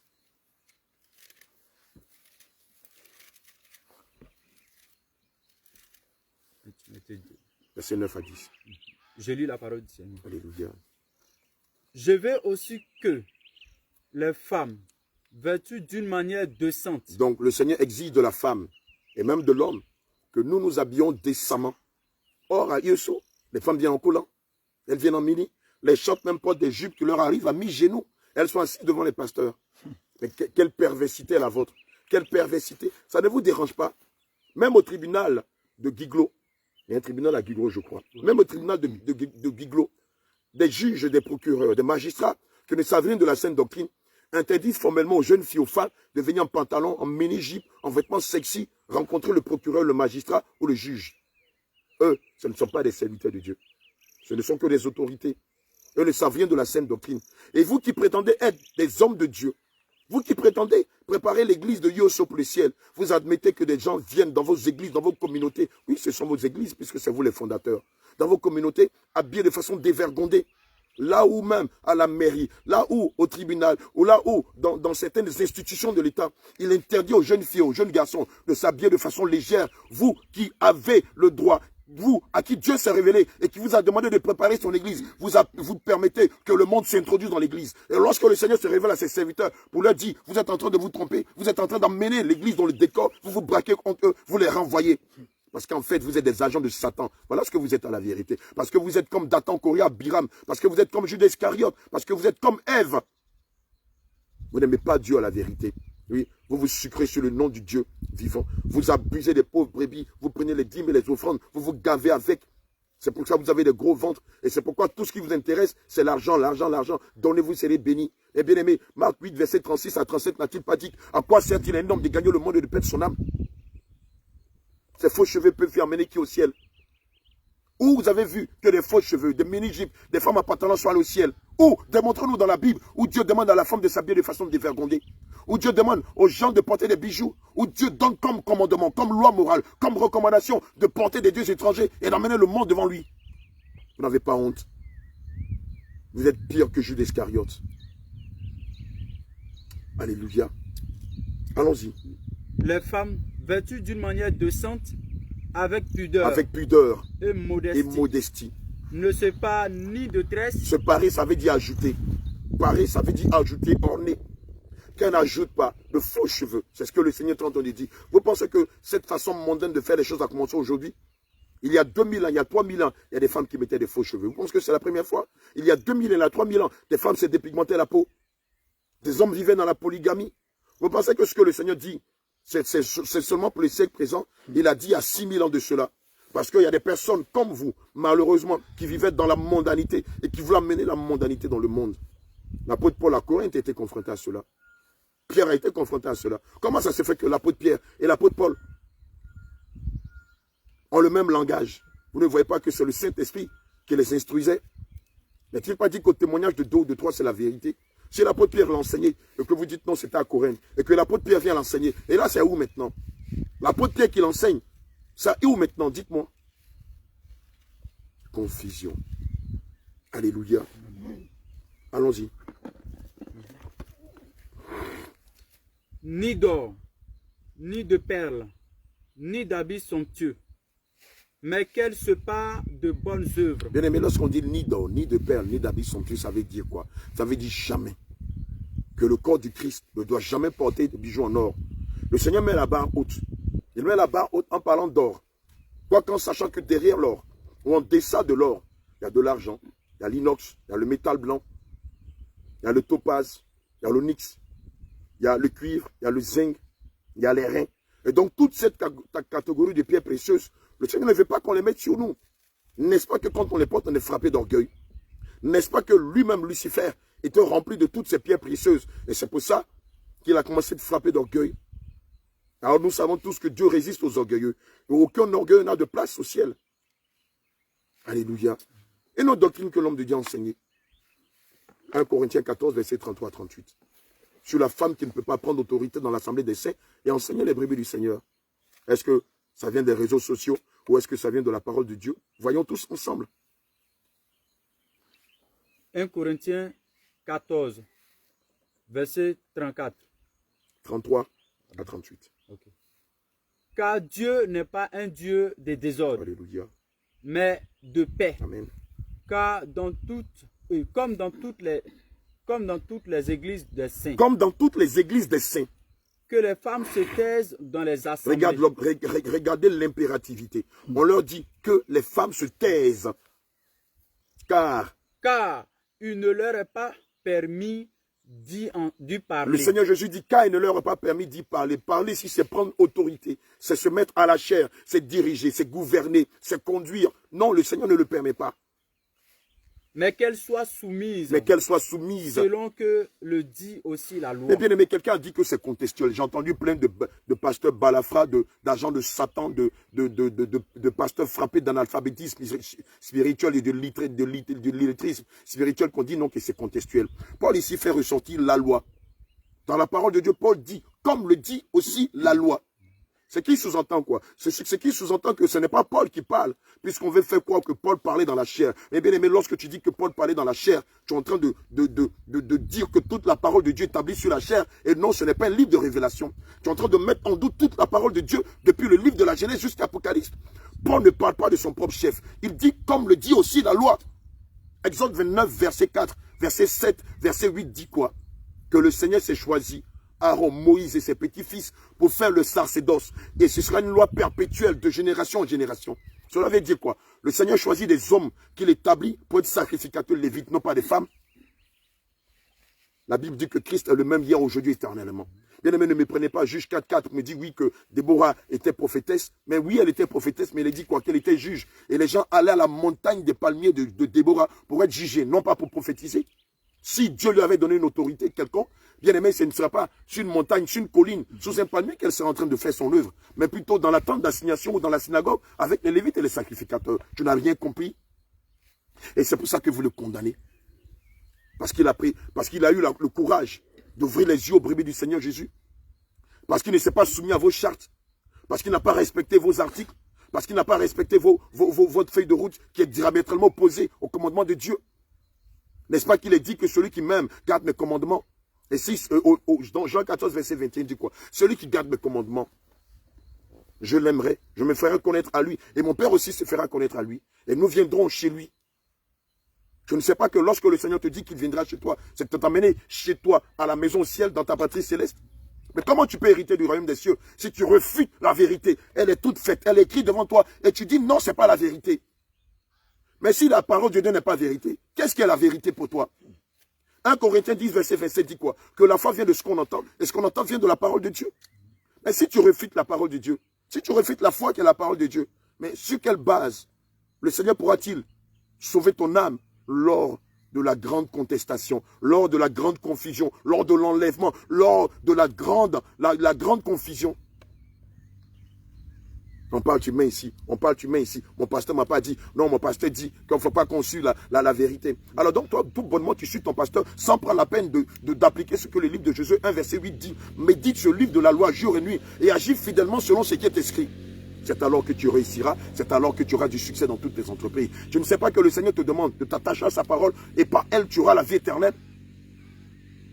Et une loge de sorciers se faisant appeler pasteur qui dirige Yosso se permet de bannir du réveil de la main la vérité. Mais malheur à vous si vous ne vous repentez pas. Voilà quelques points que l'homme de Dieu a prêché et qui a fâché le conseil et les anciens de Yosso aussi, n'est-ce pas? Et pour cela, il va avoir une mise en garde sévère. Pour cela, il va être provisoirement radié. Et pour cela, on va lui intimer l'ordre de venir infirmer tous les fondements de la sainte doctrine qu'il a prêchée. Au détriment du mensonge, l'homme de Dieu va refuser. Et pour cela, on va lui donner une lettre de radiation définitive. Évidemment, comme il avait un salaire, évidemment, c'est ça aussi le truc. Le salaire va être bloqué. Les avantages vont être bloqués. Il va être ramené au village. Et qu'est-ce qui va se passer par la suite? Lorsque on m'avait mis à la porte, le 1er janvier 2021... Excusez-moi, je vais me déplacer. Mets ma bouteille à côté de moi.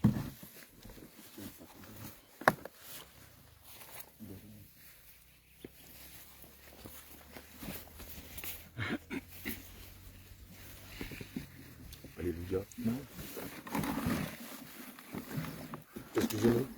Le soleil descend de ce côté-là, ce qui m'oblige à me déplacer et à me mettre dans cette position. Voilà. Donc vous étiez en train de nous expliquer quelque chose. Le 1er janvier 2021, je suis entré dans un jeûne de 170 jours pour interroger le Seigneur. De 12 jours, de 170 jours. 170 jours. Après les 12 jours. Après les 12 jours. Après les 12 jours, oui, d'accord. Ça, c'est lorsque je suis maintenant au village. Après la lettre de radiation. Amen. Voilà. Pour demander au Seigneur, qu'est-ce que je vais faire? Parce qu'on me jette des pierres. Je suis isolé. Seigneur, révèle-moi, montre-moi si je suis dans le rêve ou bien si je suis dans la vérité. Donne-moi encore une confirmation. Parce que ça ne va pas. Je suis troublé. Aucun ne me soutient. Et le Seigneur va me conduire vers le groupe Jésus revient.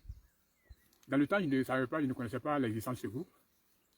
Le Seigneur va m'orienter sur les réseaux sociaux pour dire, voilà un groupe que moi-même j'ai constitué. Il faut suivre les enseignements. Amen.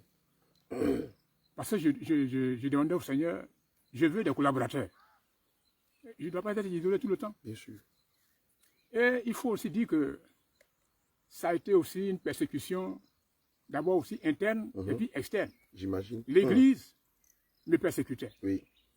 Ma femme aussi me persécutait parce que elle ne croyait pas.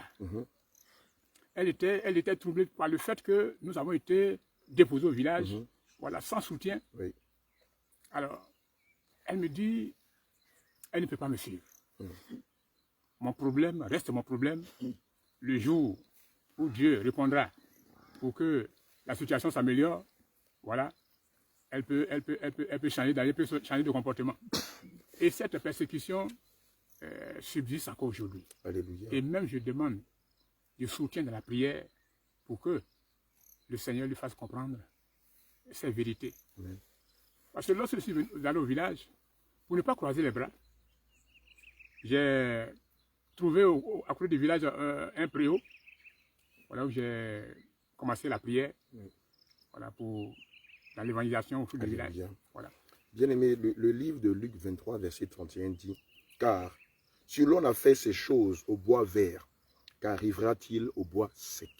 Et lorsqu'on lit le livre de 2 Timothée 3 au verset 12, il est dit, « Or, tous ceux qui veulent vivre pieusement en Jésus, Christ seront persécutés. » Alléluia.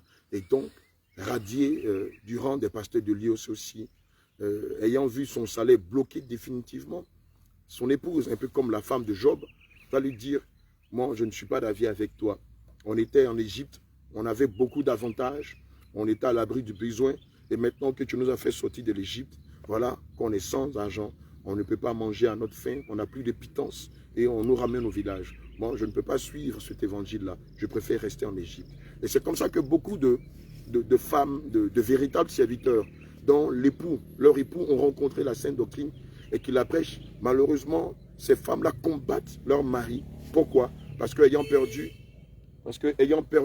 avantage, ayant perdu salaire, ayant perdu beaucoup de biens par la sainte doctrine, évidemment, nous constatons par là que bon nombre de femmes qui sont autour de ces serviteurs n'ont pas encore la révélation, n'ont pas encore la sagesse, n'ont pas encore cette connaissance et cette intelligence. C'est pourquoi, mon bien-aimé, je t'exhorte à prier pour tous les jeunes serviteurs, même pour les anciens, à qui le Seigneur s'est révélé pendant qu'ils sont dans les églises de la voie large et qui ont pris la résolution de dire non aux mensonges, qui ont pris la résolution de dire non aux doctrines de démons, aux doctrines sectaires de Lucifer qui amènent le monde dans l'église. Je te prie d'intercéder pour leur épouse parce que, comme au temps de Job, comme au temps de Samson, l'ennemi utilise malheureusement leurs femmes pour les empêcher d'aller au bout de la feuille de route que le Seigneur leur a donnée. L'ennemi utilise les femmes pour dire, maudis cet évangile-là et meurs. L'ennemi utilise les femmes pour dire, non, retournons en Égypte. Bien-aimé, toi aussi qui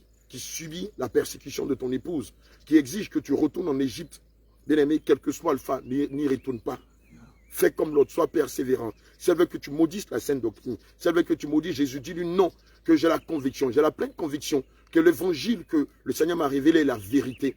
Qui peut me dire qu'il a vu une femme avec des poitons au ciel? Qui peut me dire qu'il a vu une femme avec des mèches au ciel? Qui peut me dire qu'il a célébré la Noël le 31 janvier? Il s'est retrouvé au ciel. Qui peut me dire qu'il a vu une femme qui ne se voilait pas au ciel? Qui? Mais moi, sur la base de la parole de Dieu, j'ai la pleine conviction que ce que le Seigneur m'a révélé et ce que le Seigneur enseigne de par le monde, nous sommes des milliers de personnes qui enseignent la sainte doctrine en Asie. Il y a des Chinois, des Japonais qui connaissent la sainte doctrine, qui ne nous connaissent pas. Mais d'où vient cette révélation? L'esprit du Saint-Esprit. Comment est-ce que des personnes qui ne se connaissent pas, qui ne se sont jamais concertées, ont le même langage? Bien aimé, ça ne t'interpelle pas. Ça ne t'interpelle pas. Alléluia. Il est dit dans le livre de Matthieu 23, verset 13. Malheur à vous, scribes et pharisiens, hypocrites, qui fermez aux hommes le royaume des cieux. Vous n'y entrez pas vous-même et vous n'y laissez pas entrer ceux qui veulent entrer. Voici l'image des pasteurs, des Yeso, de plusieurs autres communautés qui se connaissent et qui se reconnaîtront ici. Alléluia. Et donc, une autre persécution, en plus de celle de votre communauté, va surgir dans votre maison. Et aujourd'hui, ça me fait mal au cœur, mais j'ai toujours dit, et même après la radiation, je continuais d'appeler mes collègues de l'USO pour dire, frère, je ne suis pas égaré. Frère, il faut lire ce passage. Frère, vois ceci. Mais même là encore, des persécutions, des menaces s'adressaient à moi. On me faisait des mises en garde. Ne nous envoie plus ce genre de messages. On n'est pas prêt pour ça. Toi qui as enlevé tes alliances, tu n'es pas dans la sainte doctrine. Si on t'a radié, c'est parce que tu étais dans le faux. Toutes ces paroles se sont adressées à moi. Mais pour dire que si mes frères USO, je leur ai toujours dit que j'aime ce peuple, j'aime l'église USO, et je continue de prier pour eux, et même pour toutes les autres églises du monde, parce que la sainte doctrine est biblique. Le fait de dire, passer trop point des informations sur les réseaux sociaux, les enseignements sur les réseaux sociaux pour les enseignants, j'ai expliqué que ça c'est des illustrations. C'est la Bible que j'utilise. Et comme en prêchant sur tel passage, il faut montrer des illustrations, des exemples. C'est simplement des exemples. Bien sûr. C'est simplement des exemples. Je n'ai pas délaissé la Bible pour seulement me cantonner sur les réseaux sociaux, les messages des réseaux sociaux. Non. Mais la vérité doit être prêchée. Alléluia. En tant que serviteur de Dieu, nous devons révéler toute la vérité au peuple de Dieu. Amen. toute la Bible, pas une partie de la Bible, mais toute la Bible. Et c'est comme ça. J'ai continué à prier pour eux. Et j'interpelle tout le monde aujourd'hui à se joindre à moi pour pouvoir prier pour nos frères. Bien sûr. Toutes les églises. Bien sûr. Pour que ce que le Seigneur nous a fait voir, qu'il puisse aussi leur faire voir cela. Parce que c'est important. À l'heure où nous parlons du retour de Christ, quand nous faisons le constat des églises qui existent aujourd'hui, le monde est vraiment entré dans l'église. Terriblement, c'est dommage. Le monde est assis dans l'église. Les démons ont envahi les églises du Seigneur Jésus-Christ et le Seigneur pleure au constat de tout cela. Mais s'il suscite des personnes, Dieu ne peut pas révéler à tout le monde ensemble quelque chose. Mais il touche une personne ici, une autre personne dans tel pays, dans tel autre pays, pour révéler sa parole, pour révéler la vérité. Parce qu'il sait que la Bible est dans notre main, nous la lisons, mais nous ne la comprenons pas. Malheureusement. Et donc, par les témoignages, il permet même à des personnes qui ont le niveau CP1, CP2, de nous parler clairement pour comprendre dans notre propre langage et même terre à terre ce qu'il a dit dans sa parole. Tout à fait. Voilà le sens des témoignages. C'est pour édifier le corps de Christ. Alléluia. Et le Seigneur permet ça. Amen. Peuple de Dieu, c'est l'heure de nous réveiller. Alléluia. Aujourd'hui, ayant fait la connaissance du groupe Jésus revient, le groupe de la sainte doctrine, de la sainteté, je suis aujourd'hui dans la joie et je bénis le Seigneur pour être en contact, pour être avec ce groupe et servir le Seigneur et proclamer sa parole pour que le monde chrétien puisse connaître ce réveil, pour la sanctification, parce que c'est important et c'est utile. Alléluia. Bien aimé, le passage de 1 Timothée 4, versets 1 à 4 dit ceci. Mais l'Esprit dit expressément que dans les derniers temps, quelques-uns abandonneront la foi. Bien aimé, la foi c'est quoi? La foi c'est la parole de Dieu, tout court. Amen. Oui, plusieurs ont abandonné la foi. Oui, scandant le nom de Jésus, mais ont abandonné Jésus, ont abandonné la foi. La foi c'est quoi? Ce sont les commandements de Dieu. La foi c'est quoi? Ce sont les ordonnances de Dieu. La foi c'est quoi? Ce sont les alliances que le Seigneur a tissées avec Israël. La foi c'est quoi? Ce sont les préceptes qu'il a établis dans le Nouveau Testament. La foi c'est quoi? Ce sont les ordonnances, les prescriptions, les préceptes, les statuts, les règles que le Seigneur Jésus établit. Et oui, et donc dans les derniers temps, plusieurs abandonneront la foi, c'est-à-dire sa parole. Alléluia. Pour s'attacher à des esprits séducteurs. Amen. Et à des doctrines de démons. Yeux aussi. Je le dis et je pèse mes mots. Tout ce que vous enseignez dans cette communauté sont des doctrines de démons. Aucun d'entre vous ne pourra voir le ciel tant qu'il ne sort pas de là-bas. Ou tant que vous ne vous repentez pas et que vous ne venez pas à la simple parole de Dieu qui est la sainte doctrine. Mais ce n'est pas lui que vous avez combattu. C'est Dieu que vous avez combattu. Au travers du bien-aimé Tau, au travers de ces deux frères que vous avez radiés, ce n'est pas des hommes que vous avez combattus. C'est le Seigneur que vous avez combattu. Mais malheur à vous. Malheur à vous si vous ne revenez pas en vous-même. Malheur à vous si vous ne vous remettez pas en cause. Malheur à vous. Dites-moi, qui de vous peut me convaincre qu'une femme pasteur peut aller au ciel? Qui de vous peut me convaincre qu'une femme avec des mèches peut aller au ciel? Qui de vous peut me convaincre que célébrer la Noël peut amener au ciel? Qui de vous peut me convaincre qu'une femme qui ne met pas le voile peut aller au ciel? Qui de vous peut me convaincre que célébrer un anniversaire, célébrer le 1er janvier peut aller au ciel? Qui de vous peut me convaincre que ne pas utiliser le sang de Jésus, ne pas s'attacher aux commandements, aux ordonnances du Seigneur, peut aller au ciel? Parce que c'est ce que vous faites. Vous dites les femmes, vous lui avez demandé de dire à toute l'église que les femmes pouvaient remettre leurs mèches, pouvaient porter des collants, pouvaient porter des pantalons, pouvaient se dépigmenter la peau, pouvaient mettre des vernis. Vous lui avez demandé de dire que les femmes peuvent être pasteurs, qu'on peut célébrer la Noël, qu'on peut célébrer le 1er janvier.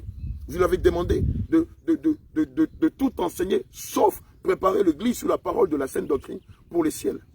Évidemment, il va refuser cela. Évidemment, il va refuser cela. Alléluia. Et c'est ce qui s'est passé. Et c'est ce qui a valu malheureusement sa radiation, sa persécution. Et il le dit jusqu'à présent, jusqu'à l'heure où nous vous parlons, quoique étant radié de cette secte-là, vous continuez à lui amener des messages de menaces. Mais j'aimerais qu'on lise le passage de 1 Jean 2, verset 9 à 11. Alléluia.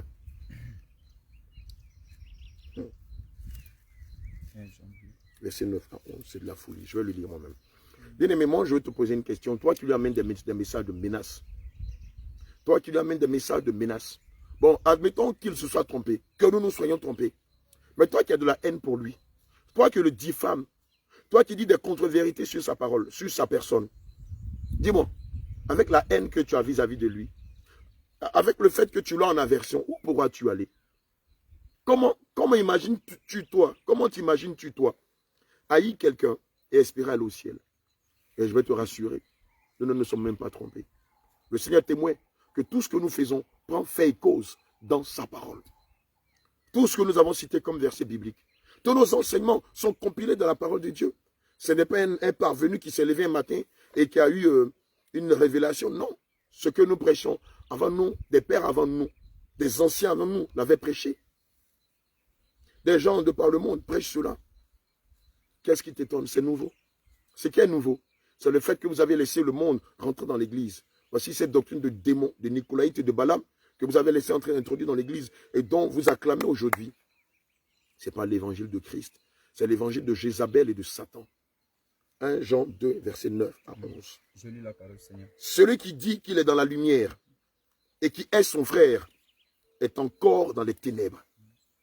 Celui qui aime son frère demeure dans la lumière et aucune occasion de chute n'est en lui. Mais celui qui est son frère est dans les ténèbres. Il marche dans les ténèbres. Il ne sait où il va parce que les ténèbres ont aveuglé ses yeux. Et donc, vous qui passez votre temps à le menacer, vous qui passez votre temps à l'invectiver, vous qui passez votre temps à dire des contre-vérités sur sa vie, c'est à vous que je m'adresse. Avec toute cette haine qui est chargée dans votre cœur que vous avez contre lui et ces deux autres frères. Si vous mourrez avec cette haine, où vous allez? Où vous irez? Où allez-vous être? Avez-vous pas vu la lumière qui est en lui? Même la femme qui était témoin de ce débat, a vu la lumière qui était dans les deux pasteurs. Et a vu des sirènes qui possédaient les trois autres pasteurs qui étaient de Yeso. Mais à un moment de sa vie chrétienne, mais il faut faire comme le Seigneur a fait. Aller à la montagne, chercher la face du Seigneur et demander au Seigneur si la communauté dans laquelle je suis, si l'évangile, les prédications qui sont données dans cette église où je suis, est-ce que cela va me conduire au ciel? À un moment, il faut faire un break. À un moment, il faut se poser les bonnes questions. À un moment, il faut appliquer ce que Deutéronome 29, 29 dit, que les choses cachées sont à l'Éternel notre Dieu, et les choses révélées sont à nous et à nos enfants en perpétuité. Et il est dit par la suite, nous qui marchons dans ces lois. Eh bien aimé, si vous refusez de marcher dans les lois morales du Seigneur, si vous refusez de marcher dans ses commandements, si vous refusez d'enseigner les commandements, les ordonnances, les statuts, les règles que le Seigneur Jésus a léguées aux prophètes et aux apôtres, sur quelle base allez-vous hériter du royaume des cieux? Si vous laissez vos femmes en mèche, si vous laissez vos femmes se parfumer, mettre des produits cosmétiques sur elles, et si vous laissez vos femmes, les membres de l'église, copier vos femmes et vous copier avec vos bagues de mariage, avec vos boucles d'oreilles, comment pourrez-vous après que la trompette ait sonné, comment pourrez-vous dire que nous aussi nous pourrons être enlevés? Des gens qui ne se connaissent pas. Le Seigneur leur a fait la grâce. Et à des époques différentes, à des générations différentes, le Seigneur leur a fait la grâce d'aller dans le séjour des morts et aller dans le ciel. Et le Seigneur leur a révélé beaucoup de choses. Comment pouvez-vous comprendre que Marika Baster, que le Seigneur a mené en enfer, il y a 30 ou 40 ans de cela, comment pouvez-vous comprendre que Angelica Zambrano, comment pouvez-vous comprendre que Michael Sambo, comment pouvez-vous comprendre que Linda, Raïssa, Marie de Magdala, des personnes qui ne se connaissent ni d'Adam et d'Ève, ont tous le même langage, le langage du dépouillement du corps. Le Seigneur m'a mené en enfer et j'ai vu des départements de personnes qui portaient des boucles d'oreilles, des bagues de mariage. J'ai vu des personnes qui portaient des chaînes. Le Seigneur m'a mené en enfer. J'ai vu des personnes j'ai vu le département de ceux qui se parfumaient. Des personnes qui ne se connaissent ni d'Adam et d'Ève, qui sont dans des pays différents, dans des continents différents, à des époques différentes, à des générations différentes, ont tous le même langage. Vous ne savez pas que c'est le langage de Dieu qui exige de son peuple de se déplier de corps, de se sanctifier de cœur et de se sanctifier de l'esprit? Vous n'avez pas compris cela et c'est ça que vous combattez? Mais vous pensez que vous combattez qui? Vous combattez votre propre mort. En refusant la sainte doctrine, en chassant les serviteurs de Dieu de vos synagogues de Satan, en les humiliant, les outrageant. Mais c'est vous-même que vous chassez du paradis. C'est vous-même que vous chassez de la cité céleste. C'est vous-même que vous outragez. Et malheur à vous si vous tombez entre les mains de Satan. Le Seigneur rira de vous. Bien aimé, vos cris, vos pleurs, vos regrets ne pourront rien changer. C'est pourquoi j'interpelle tous les responsables du IOS aussi. Si vous avez encore du discernement, si vous avez encore de l'intelligence, si vous avez encore de la sagesse, de prendre un moment de 21 jours de jeûne, de rentrer devant la face du Seigneur, de vous repentir et de lui demander l'orientation. Si ce que les hommes de Dieu ont prêché est vrai ou si c'est faux. Et si le Seigneur vous aime, il se révélera à vous. Et, malheur à vous, si vous gardez pour vous tout ce que le Seigneur vous aura dit. Vous savez que même si le Seigneur vous révèle la vérité, vous serez tenu de faire la restitution en invitant les hommes de Dieu à leur demander pardon parce que vous les avez humiliés, outragés et en annonçant publiquement que tout ce qu'ils avaient dit était vrai et est vrai. Voilà comment sont malheureusement les églises de ce ciel présent. Et c'est pourquoi le Seigneur pouvait dire, lorsqu'il viendra, t'ouvriras-t-il encore de la foi sur cette terre? Oui, la foi, c'est sa parole. Quand le Seigneur y viendra, trouvera-t-il encore des personnes qui garderont ses commandements, qui auront gardé ses ordonnances, qui auront gardé ses préceptes et ses prescriptions? Voilà la question que le Seigneur se pose. Lorsque je viendrai, trouverai-je encore de la foi sur cette terre? Bien-aimé, pose-toi la question. Est-ce que là où tu es, on te prêche les commandements de Dieu? Est-ce que là où tu es, on te prêche la saine doctrine? Ce matin, nous avons rencontré quelqu'un, un but de sa personne, qui croyait tout connaître. Lorsqu'on lui a posé la première question, est-ce que tu connais la saine doctrine? Tout est bêté en c'est quoi la saine doctrine? Bien-aimé, mais la saine doctrine, ce sont les commandements, les lois morales et les préceptes et les ordonnances que le Seigneur établit, dans lesquelles il est la vie éternelle. N'est-il pas dit que la parole de Dieu est esprit et vie? Bien-aimé, vous allez donner la parole de la fin, vous allez nous dire un mot pour la fin, ouais. Et juste après, vous allez clore ce moment par la prière de la fin. Amen. Je continue pour dire à tout le peuple de Dieu qui m'écoute en ce moment, au travers de ce témoignage, qu'il est important de souligner la saine doctrine et de la partager et de demander aux serviteurs de Dieu d'avoir ce langage que le Seigneur leur a confié. Parce que lorsque j'ai écrit au comité, ou même au président national, je lui ai dit, président, tu as la charge des églises, un grand nombre d'églises, et la constitution de cette église repose dans ta main. Mais président, pour ne serait-ce que ce seul sujet de dépouillement, est-ce que tu ne peux pas te permettre de dire à toutes ces églises, de contacter tous les groupes de prière dans ces églises, d'observer un moment de jeûne pour interroger le Seigneur. Alléluia. À propos de cette doctrine? Le Dieu que nous adorons n'est pas une pierre, n'est pas une forêt sacrée, n'est pas une rivière, mais un Dieu saint et qui parle. Certainement, il vous répondra. Président, voilà ce que je proposerais que tu fasses pour cette institution, pour sauver ce peuple. Alléluia. Pour sauver ce peuple. Et donc, c'est pour dire à tout le corps de Christ, à tous ceux qui m'écoutent en ce moment, à tout le peuple même qui ne sont pas de l'IOSO, ne sont pas de l'IOSO, les assemblées de à Dieu, tous ceux qui les méthodistes, ne connaissent pas encore le Seigneur, à partir de la Côte d'Ivoire et jusqu'aux extrémités de la terre. Alléluia. La parole de Dieu ne changera jamais. Et Dieu a parlé.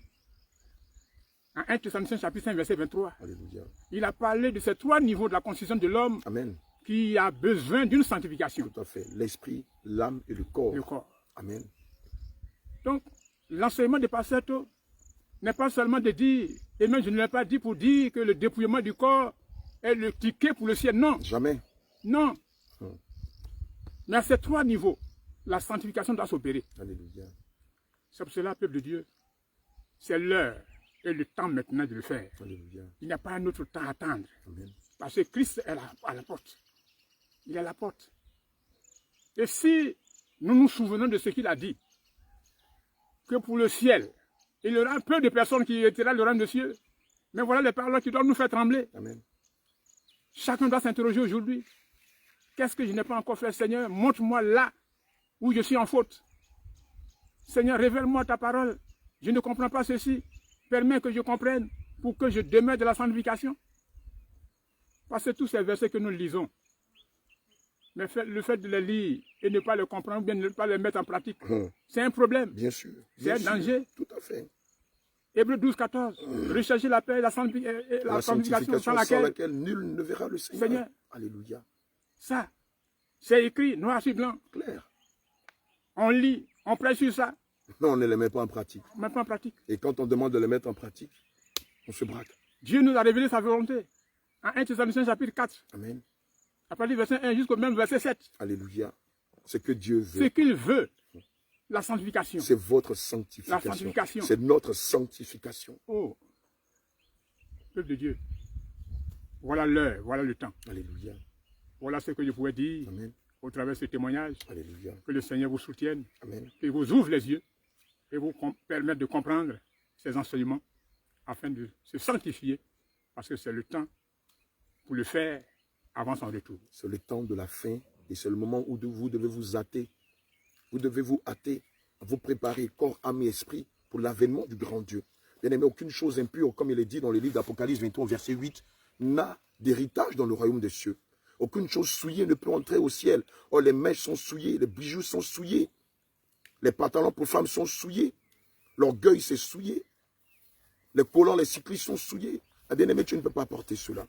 Bien aimé, regarde ce qu'il est dit dans le livre de 1 Pierre 4, verset 17 à 18. Car le moment où le jugement va commencer par la maison de Dieu. Pardon. Car c'est le moment où le jugement va commencer par la maison de Dieu. Or, si c'est par nous qu'il commence, quelle sera la fin de ceux qui n'obéissent pas à l'évangile de Dieu? Au verset 18, il est dit ceci. Et si le juste se sauve avec peine, que deviendront l'impie et le méchant? Bien-aimé, regarde ce qu'il est dit. Et si le juste se sauve avec peine? Bien-aimé, le Seigneur sait qu'il est difficile pour le juste de se sauver. C'est pourquoi il a suscité à eux aussi des hommes de Dieu, des véritables, comme le bien-aimé Tau, Patrice, afin de retirer les voiles qui sont de vos yeux et de vous dire que la voie que nous empruntons n'est pas la bonne, n'est pas la meilleure. Si nous continuons ici, nous allons nous égarer et nous retrouvons en enfer. Voilà ce que l'homme de Dieu est en train de dire. Il n'était pas un temps de dire autre chose. Bien-aimé, toi qui es dirigeant de ces établissements, toi aussi qui es des AD de l'église méthodiste, toi qui es prêtre dans le système catholique, toi qui es dans les églises évangéliques qui ne prêchent que la prospérité, les choses terrestres, rappelle-toi ce qu'il est dit dans le livre de 2 Corinthiens 7 au verset 14 à 15. Si mon peuple, sur qui est invoqué mon nom, s'humilie, prie et cherche ma face, et s'il détourne ses voies, s'il se détourne de ses mauvaises voies, je l'exaucerai des cieux, je lui pardonnerai son péché, et je guérirai son pays. Mes yeux seront ouverts désormais, et mes oreilles seront attentives à la prière faite en ce lieu. Et comme l'homme de Dieu l'a cité tout à l'heure, Hébreux 12, verset 14, il est dit, recherchez la paix avec tous et la sanctification sans laquelle nul ne verra le Seigneur. Bien-aimé, la sanctification du corps, du cœur et de l'esprit est la condition sine qua non qui te donne accès au ciel. Évidemment, sans ces trois types de sanctification, on peut te prêcher les prodiges, les miracles, l'enfantement, le mariage. Tu ne peux pas aller au ciel. Et je vais te rappeler que le Seigneur Jésus n'est pas venu pour prêcher les miracles. Le Seigneur n'est pas venu te parler du voyage, sans quoi personne n'allait lui donner la mort. Le Seigneur Jésus n'est pas venu te prêcher le mariage, sans quoi les pharisiens n'allaient pas le jalouser et donner 30 cycles d'argent à Judas pour le vendre et l'exposer devant Ponce Pilate et Hérode. Non, non, non, non, non, non. Voici le langage que le Seigneur est venu prêcher, la saine doctrine, sans laquelle nul ne verra le Seigneur. Bien-aimés, nous avons gloire et j'espère que par ce témoignage, tu as été édifié. Toi qui ne savais pas grande chose de la saine doctrine, aujourd'hui tu as compris quelques bouts, quelques fondamentaux de la saine doctrine. Toi qui résistais à la saine doctrine, qui la combattait, qui combattait ses serviteurs, toi aussi, laisse-moi te dire que le Seigneur Jésus t'aime. Il ne veut pas que tu te gares. Bien-aimé, je te le dis, pour nous qui sommes hommes de Dieu, nous ne voulons pas que des personnes qui prétendent servir Dieu se terminent leur appel en enfer. Ce serait dommage. Et donc, toi qui es dans l'ignorance et qui combattais la saine doctrine et ses serviteurs, je t'appelle aussi à la repentance, à la retenue et à rentrer en toi-même. Comme l'homme de Dieu l'a dit, je l'ai dit tantôt, prenez sur vous un moment de jeûne avec les intercesseurs dans vos églises, celles ici. Ça n'existe pas. Vous-même, prenez sur vous un moment de jeûne de 21 jours, de 17 jours, de 14 jours et rentrez devant la face du Seigneur. Et demandez-vous si la saine doctrine est la condition par laquelle tous iront au ciel. Ou si la saine doctrine est une doctrine de démon ou de farfelu. Bien-aimé, je vais m'arrêter là et permettre à l'homme de Dieu, Tau, Patrice, de clore ce moment par la prière et de recommander nos vies. Et vous qui nous avez écoutés entre les mains du Seigneur Jésus. Mon bien-aimé, c'est à vous. Seigneur Jésus, Je bénis ton nom pour cette occasion Alléluia. que tu m'accordes au travers de la chaîne Jésus devient TV, Alléluia. de rendre ce témoignage devant la face de la terre. Alléluia. Dieu de gloire, bénis ton serviteur, serviteur Abraham, l'apôtre Abraham, Amen. et toute son équipe Alléluia. qui chaque jour ne cesse de propager ce message, Au nom de Jésus. l'évangile du dépouillement, de la sainteté dans le monde entier. Amen. Ô Seigneur notre Dieu, Amen. nous prions ce moment pour que ce message puisse atteindre les horizons, que ce message puisse permettre à tous ceux qui l'écouteront d'être touchés par ta parole, d'être touchés par ton esprit. Permets, Dieu de gloire, que le changement de vie, la préparation que tu exiges à tout un chacun avant ton retour, puisse se faire, puisse s'opérer. Maintenant, Seigneur Dieu, au travers de ce message, de ce témoignage, ô Seigneur Dieu, nous voyons la manifestation de ton amour. Lorsque tu suscites des personnes pour aller visiter le ciel, lorsque tu suscites des personnes pour aller visiter l'enfer et revenir avec des témoignages, pour nous dire, pour nous avertir, ô Seigneur Dieu, cela montre combien de fois tu nous aimes, Alléluia. combien de fois tu ne veux pas que quelqu'un ait en enfer. Ta volonté n'est pas la perte de personne. Aux personnes, Seigneur. Ô Seigneur Dieu, tu ne veux pas que quelqu'un soit détruit dans les flammes de l'enfer, Alléluia. être persécuté par les démons. Ô Seigneur Dieu, voilà pourquoi tu suscites tout cela pour nous avertir. Alléluia. Permets à tes enfants. Ouvre les oreilles, Seigneur Dieu, par ton sang.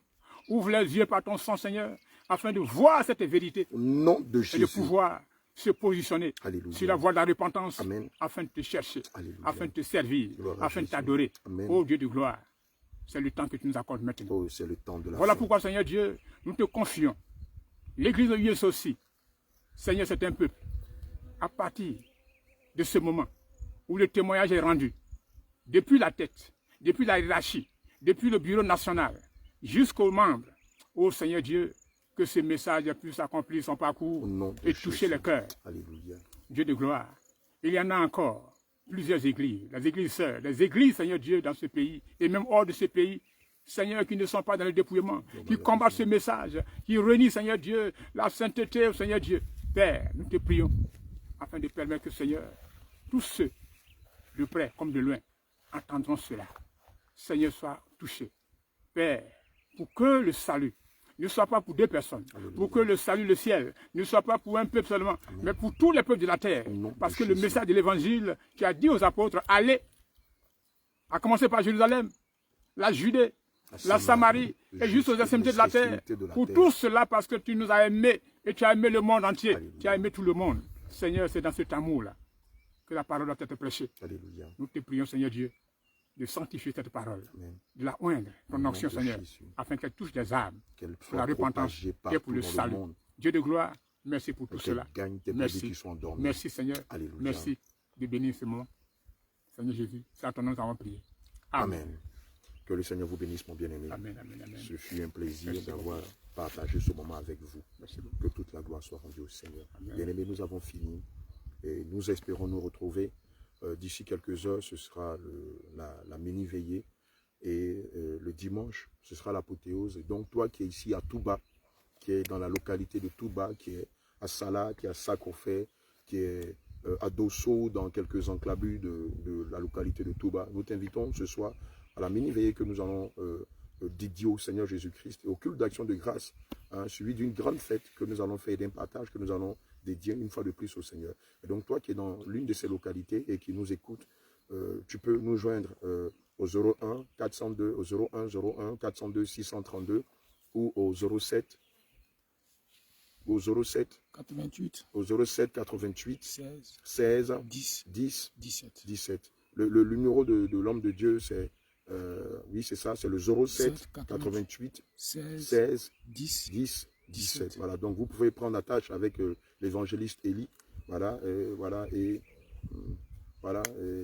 voilà qui, ma foi, vous indiquera l'adresse de l'église à Fala.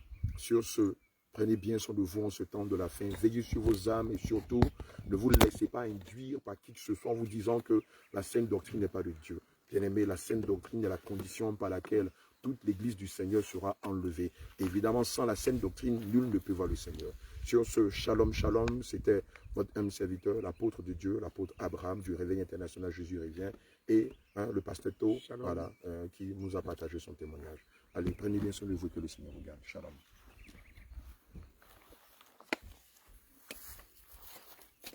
Merci.